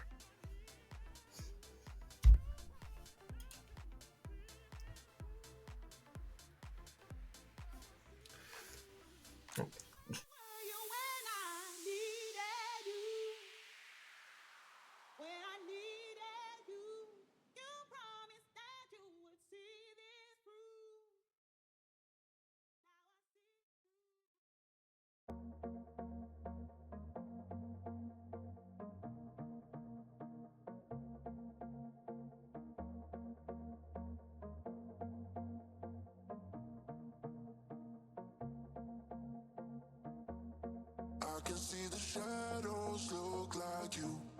I gotta forget, find something new. There's no going back for you and I. You and I. Don't know what you want, I need to know. Don't pick up the phone when I try to call. Tell me what is wrong or what is right. What is right? 'Cause now it's too late, nah, nah, nah. Too late, nah, nah, nah. Too late, nah, nah, nah. Too late, nah, nah. Now it's too late, nah, nah, nah. Too late,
Welcome back, ladies and gentlemen, to Level Up Lund. I'm your host, Amu, together again with Jertex, and we just finished watching Map 1, where Vastulas was able to strike first and win out on Lotus convincingly, 13-7. Now we head to Haven, where Royal Legion look to strike back to make the series even, and keep their dreams alive for bragging rights and a first place prize of $5,000. Yeah, the first map, really dominant first half from VEF. Royal Legion towards the end making something of it, but not being able to step up as much. But now already into the Asian picks here, and it's VEF going for a very standard composition, the double initiator and the jet.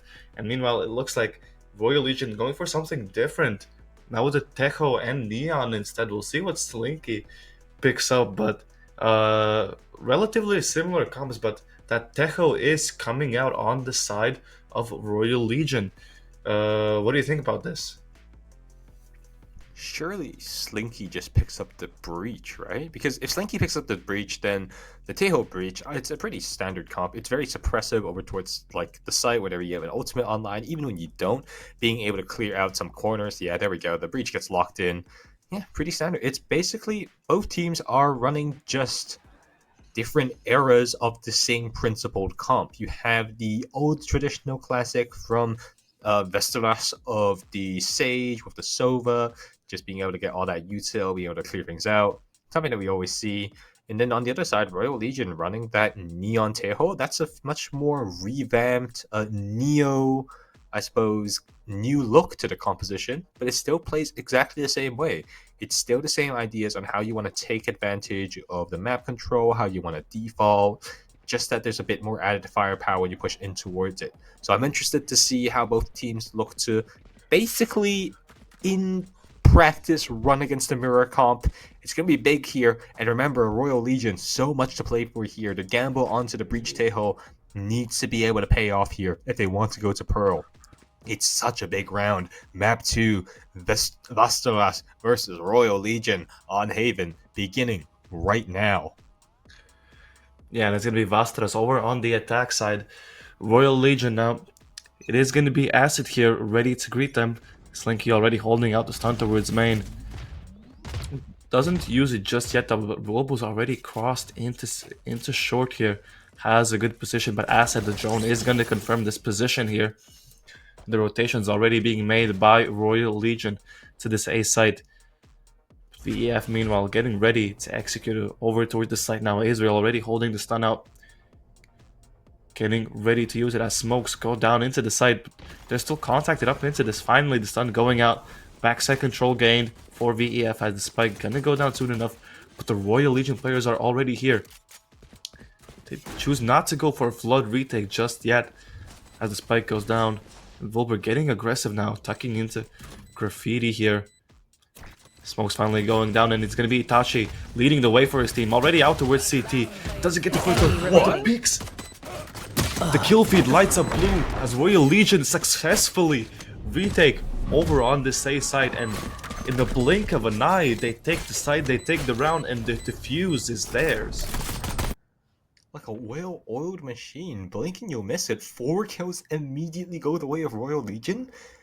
I mean, Itachi must have done an amazing job just getting all the attention in towards them, and it's a miracle they didn't even die doing so. Acid's utility just good enough to be able to get multiple kills in that round. I like the initial idea from Vasteras of just walking through, trying to be able to clear out these areas, but I mean, if it doesn't quite work out, and Royal Legion, just that retake once in a lifetime, but that's all you need in a pistol round. That's all you need to try and get the money flowing, get the momentum in your favor, and now they have a chance. Viranoia, he was brave on that Omen earlier on against FHS rather, my apologies. And he's showing you once again, last time he was in this position, he got an ace. The same thing potentially on the cards to happen again. Sogs, though, getting that kill complicates things a lot more. That's the A site gone now. They still have all the guns in the world to be able to successfully do this retake. So much utility on the board. spotted out. Spray from Itachi won't be able to find Sog, so they'll be able to go all the way back. Sog's actually going to want to get a refrag there on Itachi. That's enough. They have to be able to make something work here. They're running out of time. Have to go. Yoibin spot out the first. Gets a tag again. Sog might actually be the one to ace here. Spotted out. He's single-handedly stopping them from getting in towards this site. Yoibin now trying to make his own crusade. Sogs with a 4K shut down at the door. He's left Viranoia in a horrid place. Time's ticking too low. It's impossible. It's just a save from the guy. A 50 round and a big statement from Vasterlas to keep them back in towards the game, shutting down any momentum Royal Legion might have built up. Shadows. And what a play from Sogs. The lurk onto Acid. The timing is perfect. Acid deciding to drone out towards short, trying to get some info. But meanwhile, Sogs already so far up A main. Not expected at all. And Sogs just fighting by himself over towards CT. Able to get those picks and secure the round. That's not a round you want to lose. If you're Royal Legion, you cannot give up any chances if you are in a map deficit like this. Now, with guns online for VEF, they're looking to take another round as Royal Legion group up towards this A main space here. Early fight and utility goes out, and already it's Sogs opening up with the first pick. Again, in towards A here now, and the rotation's already being made to go towards this C site. Heavy util spotted out towards A. So the VEF making the correct rotations here over toward the C site. Viranoia's gun was dropped to Slinky, so the Outlaw's still very much in play. Not going to get much use though, I don't think, because everyone has heavy shields. And so this retake already basically signifying a lost round unless a miracle happens here right now. You know, even spotted out, he only has a classic, can't take this duel and look favor to get away with it, just forced to slink away, and he'll be given safe passage, now regrouping with his team.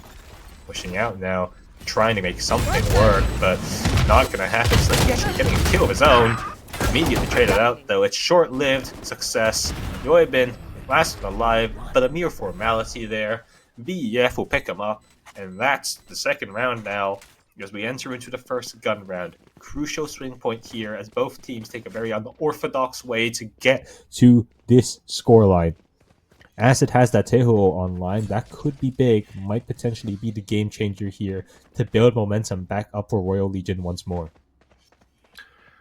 Yeah, this round gonna really decide the early start of this first half now. Royal Legion using all their money to purchase up these weapons. If VEF can win this, they can start snowballing slowly but surely as they look to take this mid space. This time it's Royal Legion once again with 4 players over on this A site. They heavily want to contest the space, but VEF do not care about it. They've set their sights on mid. After clearing out close, they choose to go back into A. The players from Royal Legion are already rotating away. They've given up the site. Maybe looking to play retake with Acid's ult, but still going very far back and not a lot of information for them. They have info towards C long with that cam, but still so many question marks out towards mid. And VEF able to use this now, getting so close, up already in long. Players in short too. Now with the utility in hand, it looks like they are going to choose to execute over onto this A site now. Just waiting for these smokes to go down, and now Frag is going to be going into the site, which has already been freed up by Royal Legion. But the players are already here for this retake. Tachi taking a jump peek in towards CT, doesn't find anything. And the Armageddon not used just yet. Spike gonna go down safely. And Time Guardian already almost picked off. Just 10 HP left. Still, fight towards CT doesn't really get anything, but Itachi able to get one, and Yoibin there to get another. Still, now just a 2v4. Time Guardian and Sogs have to make work in this, but the Armageddon is just too much. Goes in towards short, pushing these players back, and the defuse can be stuck. Itachi on it already. Sogs stunned up, but Time Guardian with the shock dart gets the diffuser. But now have to make work of this. Wasn't halved just yet, but he has the ult. He can use it, getting another pick, but it's halved already. Now Slinky pushes out towards long, up to Sogs, can't get there in time. And Royal Legion securing their second round off this defuse, not letting the VEF players get any control of it at all. So many ults thrown toward that site. They're huge investment from both teams, and for Royal Legion to come up on top, still to be a Pyrrhic victory, must hurt so bad for them. Unable to get a full buy here, they go try to force something out. In the meantime, Vastelas not looking so hot themselves. They still have at least one more buy left in the tank, but they knew that that was their round to win, and now they know that they are on the back foot here. No ultimates online, losing out on that one advantage, so they'll have to make up for it in their frags. Sogs, again, that Yoru on the first map, now on Cypher, but still delivering those first kills. Crucial for his team right now. Opens up any lurk, any flank. And now that information, they want to hit towards this C site. Again, Yoibin called to step up towards the plate. He's got no one really to support him. Slinky might be able to provide some near bits of solace. Plays in towards the site here. Yoibin getting that first kill, immediately traded out, though that's not good enough for what his team needs.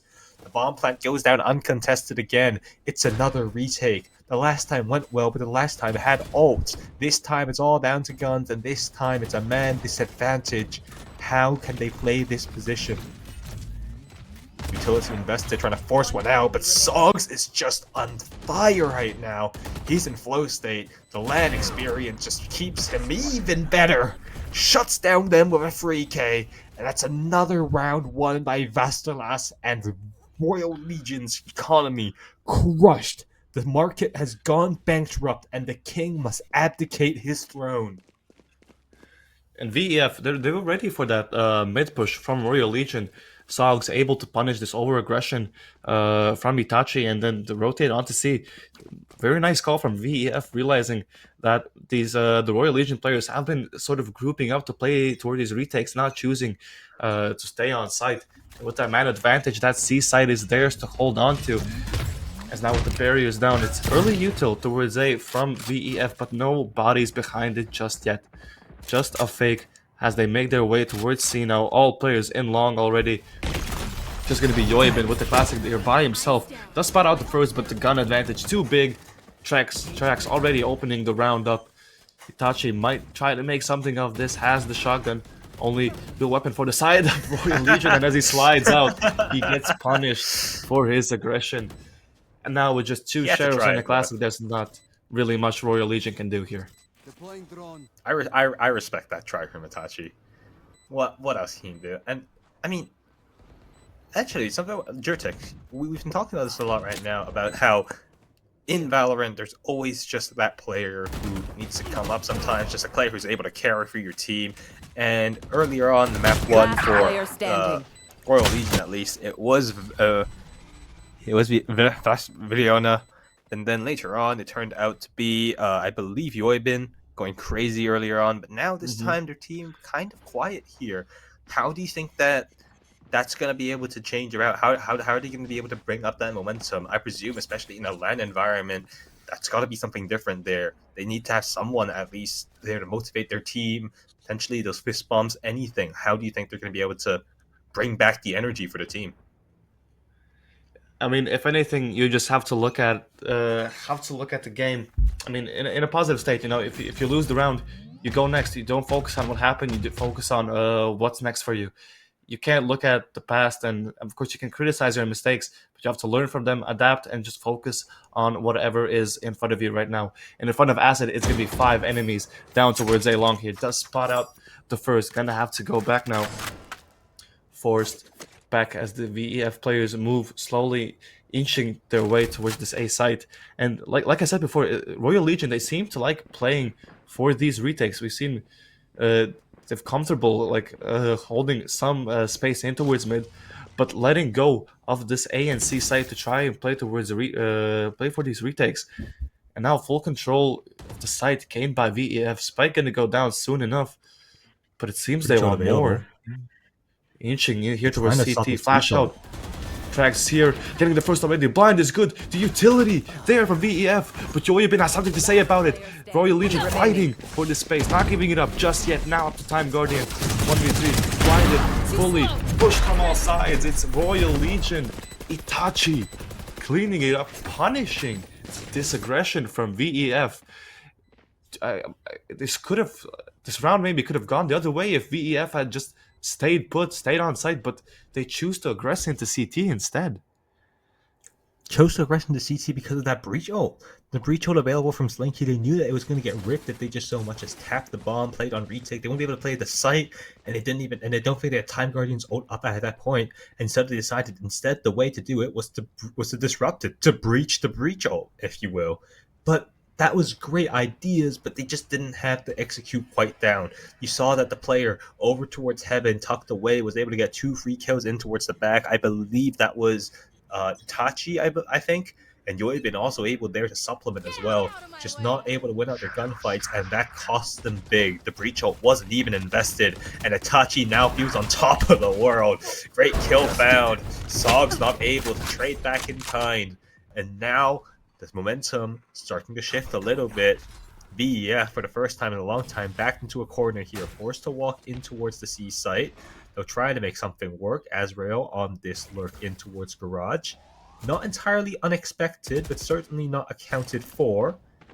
Wilbur being this deep as well. Might not have before. Big duel coming out from Yoibin, able to catch him out. And now Wilbur's position is noted. Yoibin should be able to pick him up, if not for Slinky getting him first. Last one found, and they'll 3v1 situation. They'll play it slow, they'll play it methodical. Slinky kicks him up, and that's the game tied just like that. Royal Legion, they've clawed themselves back from a devastating 50, and now look to take the lead with ult and money on their side. Yeah, this time the aggression being rewarded for the side of Royal Legion, getting those first 2 picks in mid, Itachi able to open it up.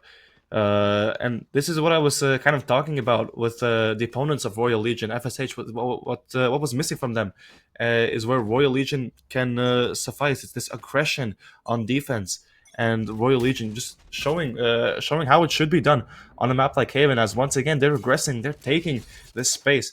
This time it's towards A main, and this smoke going out. They have full control over this space. They have 5 ults on board as well. They can play full retake over on that C site. But VEF, aware of this drone going out into A, likely gonna try to re-clear the space. Virinoya does get spotted out towards long, but this position from Itachi could be dangerous if the timing is right. Still tucked in, doesn't peek out just yet. And as the smoke goes down, still it's a Royal Legion with full control over A main, as VEF now make their way towards the C site. Insert from Sog, spotted out, reveals the location, and unable to get anything left. Tries to put in smoke and mirrors, suggesting that he's gone towards the B site, but he just stays put. Now a duel coming through over towards C. One out, the site falls. Uinoy not able to get anything done here. Virinoya, it's dangerous. Plays himself in, tries to walk forward. Dangerous angle here, and it's not even going to get contested. They're not worried about this at all. Rachel invested, and so a response will come through in kind, but the kills being found might make it a worthless endeavor.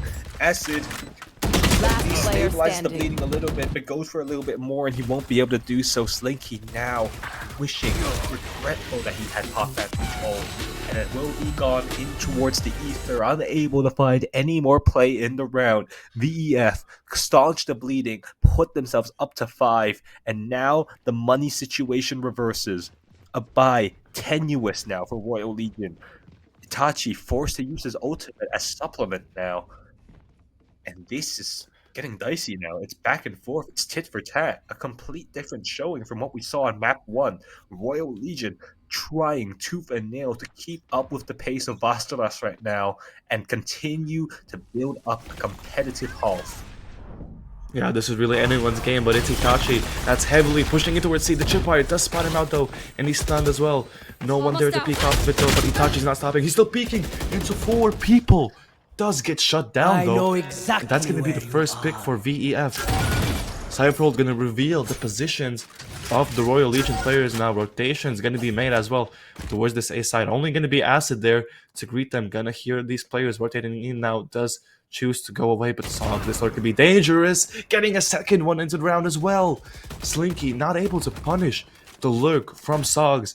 And now with the spike down over towards A, it's a 5v3 post plant for VEF, and they're looking comfortable right now.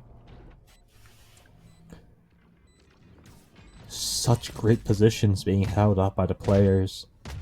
Stun can be invested, trying to make something work of it. I don't think Yoibin's even interested in this. They're just going for exits here, I believe. Acid, the only one really close to the action, maybe trying to find some exits, but He'll be getting safe passage. Looking to save these guns is a smart play right now from Royal Legion. They don't have the money for the situation. Don't have the tools for the job. Sogs. He'll run away. Sogs has been playing on fire so far. I think he's top fragging for the team on Cypher and leading in first kills. Having a player like that, having a Cypher like that, able to insert, able to frag, able to catch people, going for aggressive plays. He's one of a kind right now. 16-5. His next highest teammate, 7. Single-handedly. Honestly, if it wasn't for Sogs, this wouldn't even be a close map right now, I think. Vasteras just really counting their lucky stars. Their Cypher is an animal right now. What a maniac. The lurks from him have just been on point every single round. And now coming into this 11th round in the half, once again, it's Royal Legion going on this aggressive push over towards the A main, not spotting out anyone. Sogs, though, wary of a push that could be coming through. Does choose to stay behind here as the rest of his team explore options in towards mid now. Sogs, now this duel could be important. Itachi, if he oversteps this could be dangerous. But he does choose to stay tucked in the corner instead now. Meanwhile, the Tripwire already broken in towards Garage. Some information now lost from the side of Royal Legion, but Vide only 31 HP, taking a dangerous speed. Just gets spotted out, but gets the first pick on the tracks as well. That's a nice shot from him, putting them into a comfortable situation. Itachi, full information of this A main space, letting these players play heavily more towards B and C now, as the VEF players set their sights over to C now as the blind till they're going through, and Acid punishes the lurk from Sogs. We talked about how great this guy was, but finally able to find an answer for him. 3v5 now for VEF Israel, trying to make something work of this, trying to get aggressive here. The unexpected, but Yoyabin there on top of things. Still fighting for the site. VEF not wanting to let this round go just yet, but the unstoppable force of Yoyabin is just too much. As he gets a second into the round, it's up to Time Guardian now. 1v3, just too much to handle as Slinky cleans it up into the round. That's going to be a 5th one for Royal Legion. Itachi being able to hold on towards A for so long gave the information to Acid that potentially a guy was going to, that the Cypher was going to be lurking in towards B. Takes that duel that he had been taking for so many times, able to get Sogs in that position, and I mean, Itachi just being able to hold out, shut down the entirety of the A site, gave so much information for Royal Legion to play around. Now that round was lost from Vasteras from the beginning. Just not able to fake the pressure. Royal Legion see through their lies and deceit. And that should be enough to call, I think, a timeout right now from one of the players. Probably Vasteras even. Thinking that they might be losing the grip on things, forced to take a pause to try and make sure that they secure a winning half here. Not looking good for the team. They have got an operator online, though, for tracks. The first one in 12 rounds, mind you, on the Jet, but still a welcome new addition into the mix. Might potentially catch the Royal Legion players off guard. On the flip side, though, they have been heating up so far. Yoibin in particular, we talked about him and how he was shutting down a little bit earlier on. Now, coming back to life somewhat. 10-7, nothing to scoff at, sure, but compared to his other Cypher counterpart, still a ways to go if he wants to be able to clean house. A winning half, or a tied half at least, would be a good start, though. Royal Legion need something here. The op immediately exposed, unable to get a kill in towards A, but it's done its job, giving them on high alert. This is brave from Itachi. He's walking up on this position. Drone should be able to spot out, clearing out so much of the site for him. Itachi, this is dangerous, this is brave, but this is also unexpected. The dart doesn't see him, and so they'll walk up, and so he'll see the barrow. Only good for the one though. Azrael, aware, psychic moves, Slinky there for the supplement, gets 2 more of his own. It all goes wrong. time out, unable to really give much relief, and now fought in a bad position. Vastralas, they'll need to dig themselves out of this mess they've put themselves in. Again, heading Yeah, this towards A this A main, site. Again, they A main want to push push has been through so towards here. valuable. A Yeah. main push has been so valuable for Royal Legion, able to get Itachi into such a deep position and get so much good information for them. And VEF just not being able to counteract it just yet. Now into a 2v4 now. Positions noted. 30 seconds I left. take a fight into One CT. enemy It's remaining. Videonya. Spike Now just a down 1v4. Going out. Sox has been amazing, but this Cover going might out. just be too much for him. Last round of the half does get the first onto Acid. 20 seconds left. Has to get the spike down. I have retrieved the Royal spike. Legion though, respecting it. Not wanting to peek just yet as he taps the spike. Util goes out in towards the site. Now jumping down. It's Videonya with the operator. Was that cleaning it no up. scope? It might have been. It was a nice shot either way as Royal Legion tie things up after this first half. And a great way to start after already fumbling a 50.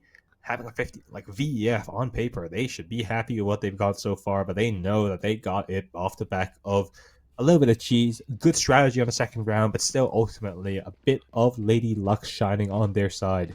Now, swapping sides. Both teams pretty even, in I would say, in terms of their compositions, attack side or defense side.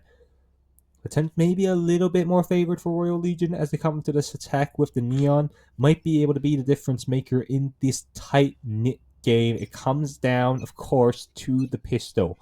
How will this work out? How the Royal Legion look to breach the attack here? In towards A, big default. Neon spotted out here. In the meantime, the rest of the team looking, exploring in towards this B site. Shut down. Great shot from Tracks there. And now, the cavalry, the main unit, pushing in towards the garage. Not expecting two players in towards here. Big jump out from Wilbur. Big kill has to be found. Only good for the first. Another one spotted out. Sogs reviews his position. Too little too late, though, for the rest of the team as the bomb plant will come down. 3v4 retake now in their hands. VEF a chance to strike and catch through, breaking this tension, the détente between the two teams. Sog's lurk will be accounted for by that trip.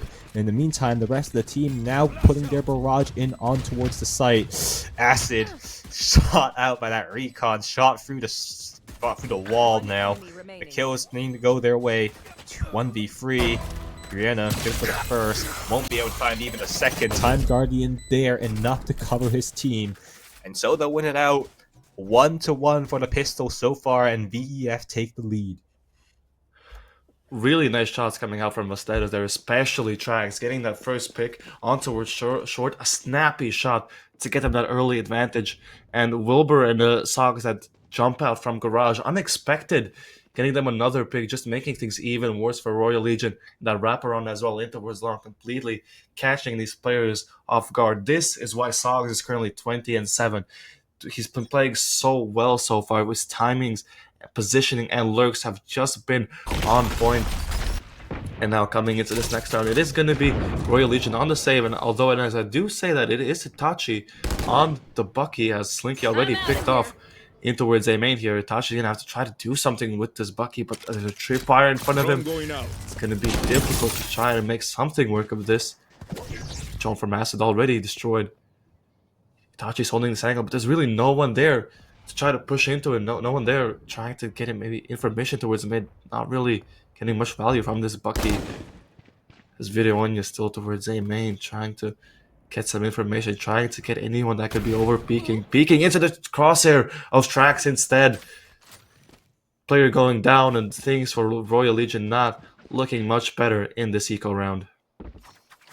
Things going from bad to worse for them. They were trying to explore a little bit, potentially get a kill, maybe find a weak side that they could get the bomb plant down onto, but now in doing so, they spread themselves so thin that there's basically nothing left for the team. Get a kill from Itachi, Last but player I mean, standing. there's no way back Spike in down, towards this C. map. They don't got anything left.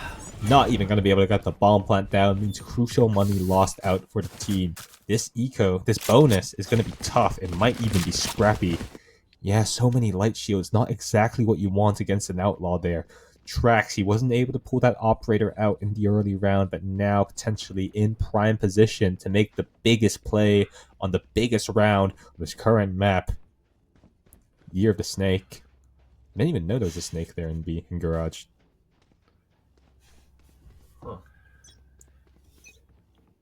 Yeah, but now it is going to be Royal Legion with the guns. Still a relatively bonus round for VEF, only 2 rifles for them. But it's a fast push in towards A already, and it's Trex opening it up this time with the Outlaw. Does get traded by Vereonia, who's just as close behind him, behind his teammate now. 3 players of VEF over towards this site. They want to fight for this. They don't want to let this site go just yet. Now Vereonia so close to his long. Bullets not hitting through the smoke as he is going to keep his life. Now numbers equalized, Royal Legion do step back, do want to explore other options. This time Sogs remaining still towards this garage space, now wanting to push out. This time not wanting to give an unnecessary pick for the side of Royal Legion now, as it does seem like it's going to be a fake over towards C here now. The smoke does go down. It is going to be Yoyabin trying to maybe make some presence, make some noise over towards the C side, and hasn't really drawn anything just yet now. Players coming back in towards A as Israel jumping towards short. Flash goes out, but the fight is there from Acid as the stun into the side. Doesn't catch Time Guardian. Does get the first, but still Videonia on the side, still fighting. Gets a third. Now up to Sogs. Getting the first. 1v2 now. Blind goes out. Is good, but barely gets away with his life. Videonia now 42 HP. Sogs on 52. He walks into the smoke with a knife. Not expecting anyone to be this close. It's Videonia cleaning it up with a 4K in the round, guaranteeing this important and crucial round for the side of Royal Legion. But maybe too much damage dealt there. Oh, look at the buy coming through. It's not great for the players. 3 guns and Slinky and Itachi left unclear of how they want to do with this. Itachi will be the one to get a gun here. Actually, all 5 able to afford. How's that happened? Either ways, will be a full buy round here, but the operator available and ready on tracks. Put it to great effect earlier on over that eco round. Itachi shut down, and that's a free hat delivered to Sogs. Make that another one for Wilbur. Make that a second. Round just over immediately as it starts 10 seconds in. Acid needs something big here if he wants to be able to even give them a sliver of a chance. Will immediately get shut down. Acid alone man fighting on the site. Time Guardian puts a stop to any funny business. And VEF pick up a crucial gun round. Now shattering Royal Legion's economy yet again. Yeah, that's a very interesting way to split C here. You saw players going in from long, mainly towards Garage, but it's Itachi that's leading the way in towards B. Like, I guess the idea there is to try to crunch anyone playing in towards Garage or C-Link there. But the positioning from Sogs is there, not getting caught with any utility, just able to pick off Itachi as he runs into his crosshairs. And it's going to be a similar story this round, this time in through Garage. Itachi leading the way, only gun for the side of Royal Legion, and it's going to be Wilbur in the spot. Once again, we've seen him do this before. This time doesn't choose to go jump out just yet and has the sight. Israel Link or Spike going to go down as well. Rotations are slightly late though. Tracks only now rotating in, but this position from Wilbur is going to have to be important. 2 players in towards Garage here. Has to be wary of this. He slowly clears the angle. Flash in the hand. Jumping out. They do get the... It's Slinky though. Getting the first. Sogs now on the side fighting as the Garage fight isn't going the way of VEF. Nothing is going for the way of VEF. This Videonia gets a knife kill. Now up to Time Guardian. 1v3 situation as time slowly ticking away. So little left in the round. He's only getting able to get one. Has to slip away. And this round just falling out of the hands of VEF. It looked like it was going to be theirs, but Royal Legion able to make the weaker weaponry work, clawing themselves back into this half. Do we want to talk about what happened in that fight? Do we want to talk about... Oh, jeez. Veranoia knows he got away with something devious there. Happens, though, and, like, it wasn't even the end of the world. At that point, the round basically lost. Maybe could have been A little bit more competitive, but still, Royal Legion Big round to win out there, keeping their economy afloat. Yet another round, but now Ultimate's coming in towards the mix. Trax going to be popping his own, trying to see if he can catch anything out towards here. Royal Legion really favor the C site, it seems, having pushed here multiple times now, but this time only showing mere presence and now trying to use their conditioning to re-explore in towards A, hoping this to be the weak site, but Cypher's been set up here, could be a problem for them in the future. And after the drone does go out, doesn't spot anyone, Royal Legion decide to explore back into C, but the rotation's not there from VEF just yet. They haven't bought this A fake just yet, and Wilbur finally spotting out the lurk from Yoyabin, making some presence in towards B. Does force the rotation from Time Guardian, but now players finally spotted out in towards C long here. Gonna give up that it is gonna be a C hit, but Wilbur able to make work of it now, punishing the lurk. And Trax, what a shot in towards long, but Itachi in towards the side does get punished. Now 4v2 for VEF with the weaponry now. Trax in towards the side, takes a wild peek, Slinky punishing it, equalizing situation, but still Wilbur with the trade. Now 1v3 for Slinky, able to get the first clean shot. High-low setup, able to get the third, but still not enough. Sogs there, covering his teammate, covering his team. 10th round on the board for VEF. That was close though. Big shots from all players all around, but at the end of the day, Royal Legion just don't have an answer right now to these Cypher trips. Sogs is doing such a good job of us always setting up in different areas. Have a look at him now, defaulting back towards a traditional garage setup. It's just trying to stop Acid from being able to pre-place his Teho utility to be able to break those trips and allow his team safe passage in. They have to invest drones, they have to invest everything. But what about if we just did do all of that? What if we just skipped all the protocol and instead rushed in towards the site? Entirety of the C bomb site completely left open here. The bomb plant will come down to straight 5v5 retake. Yoyabin in a bit of danger now, spotted out first, and Sogs will get the better of his counterpart. Now Itachi losing out on his ultimate, try to make something work. Sogs gone free, the bomb plant has been gone down now. Disaster so far. Sogs won't get an ace. All the kills found, and that was a quick affair now. A rush attempted, but it wasn't good enough. VF, cool as steel, pick another round up, and they have a 3-round lead now, 2 away from being able to win us out and be the champion of Level Up Lund. They're getting closer and closer to success. And just as quickly as Royal Legion are able to take control of the site, VEF take it back. A quick retake, especially with a player like Trax on that operator. Still able to make it work. It's Sogs with a huge 3k into that round.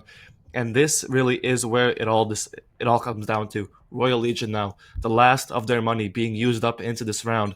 If they lose this round, they're going into the next one with very low buy. And it's going to be Trex with the operator beating in towards short. Doesn't spot anyone though, as the Royal Legion players aren't stopping just yet. Itachi already opening up the round. Still, only Trex by himself in towards short. Does get the first equalize, but the trade already there. Now 4v3 postman for the side of Royal Legion. Good flank from Yoyabin also coming in. Does get Wilbur this time as well. Not being able to punish it, and this lurk still there as Sogs already into the backside. Azrael now left into a 1v3 position known. Players from all sides has to be wary of this lurk. Let's peek out into it. Able to get it now. 1v2. Preachall goes out in towards the side. Paranoia just stops him dead in his tracks. And Acid able to clean it up. Still holding on for Royal Legion, not wanting to let this game go just yet. Beautiful paranoia there from Viryoina. Hasn't been having the same impact that we saw last time he played on Haven, but still 14-13, nothing to scoff at, and his utility is crucial and pristine when it matters. Now though, given a little bit more responsibility, going to be the opera of the team. Posted up towards A, they're looking to seek for this A main fight. Won't be given it though, as no one's been situated over towards there. Instead, Trax, his counterpart, with the off, will also be in towards C. Both teams reading into each other's tendencies here and making adjustments and such that the game remains tied. Though here it is. It's a lot of space being taken in towards A, and in the meantime, Yoyabin going lurking. That's the tail utility being used, but just nobody's home. The Cypher's not anywhere close towards here. Yoyabin. He's hiding in this corner. I don't think they know he's here. They might suspect something, but no sign, no visual confirmed as of yet. Now it strikes. Oh, he's just barely able to get out of control there. Gets the hell out of dodge. Not willing to entertain that thought any longer. Good information gathered, though. In the meantime, his team's still waiting. I think they're looking for that tail utility to recharge. Once it recharges, hitting onto those Cypher trips can be able to lock them in towards the site here. It's just a waiting game so far. Now in. Get the bomb plant down. Eurofest being invested, though. That's a lot of information being given. And time gets another kill. You just have to try and make something work here. That's so much utility being pushed in towards here, punishing towards the back of the site. Kills all go their way. And it's championship point, Jertix. 3 chances here for VEF. Did not have to go to overtime. Shut this out in regulation. And they stand great chances here. And it's another successful retake for VEF, able to make it work.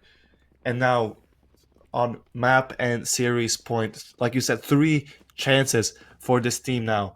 Royal Legion coming into this last round with a bit of a scuffed by Itachi on the judge with light armor, Yoyabin on the sheriff and rechargeable. Not the bot you would hope for in a round like this. Yoyabin's lurk did go unpunished last round, but can't be getting away with those every single time now, as it is going to be a fight in towards A tracks, but the operator could be dangerous. TP's across, but doesn't get the first. Is forced away. Going to peek in towards short now. Only going to reveal him though. Another shot missed. The rotation's already here for VEF. 3 players here, and Cypher on standby as well. Utility finally going up from Royal Legion. Not being able to get out the side just yet. Itachi by himself has to peek. Tracks there. Kills going both ways. Israel fighting outside. Just 1 player left. Videonia has to make it work. 1v2, 1v1. Get out the series for the championship. Hasdiel does choose to TP away, but Filber wary to it. Doesn't choose to rotate just yet. After the spike is going to go down, he has the information that it is planted over on the C site now. 1v1 for the map, for the series. Videonia, aggressive push. The timing could be worse. He's walking right by him. He doesn't know he's right here. Has the shorty out, but doesn't know the position of this player now. Finally peeks out into where CT. This wraparound could be great if timed correctly, but Wilbur taps the spike. Already holding it. Gonna be halved. But he's still holding it. Videonia finally decides to peek. Misses the shot. No!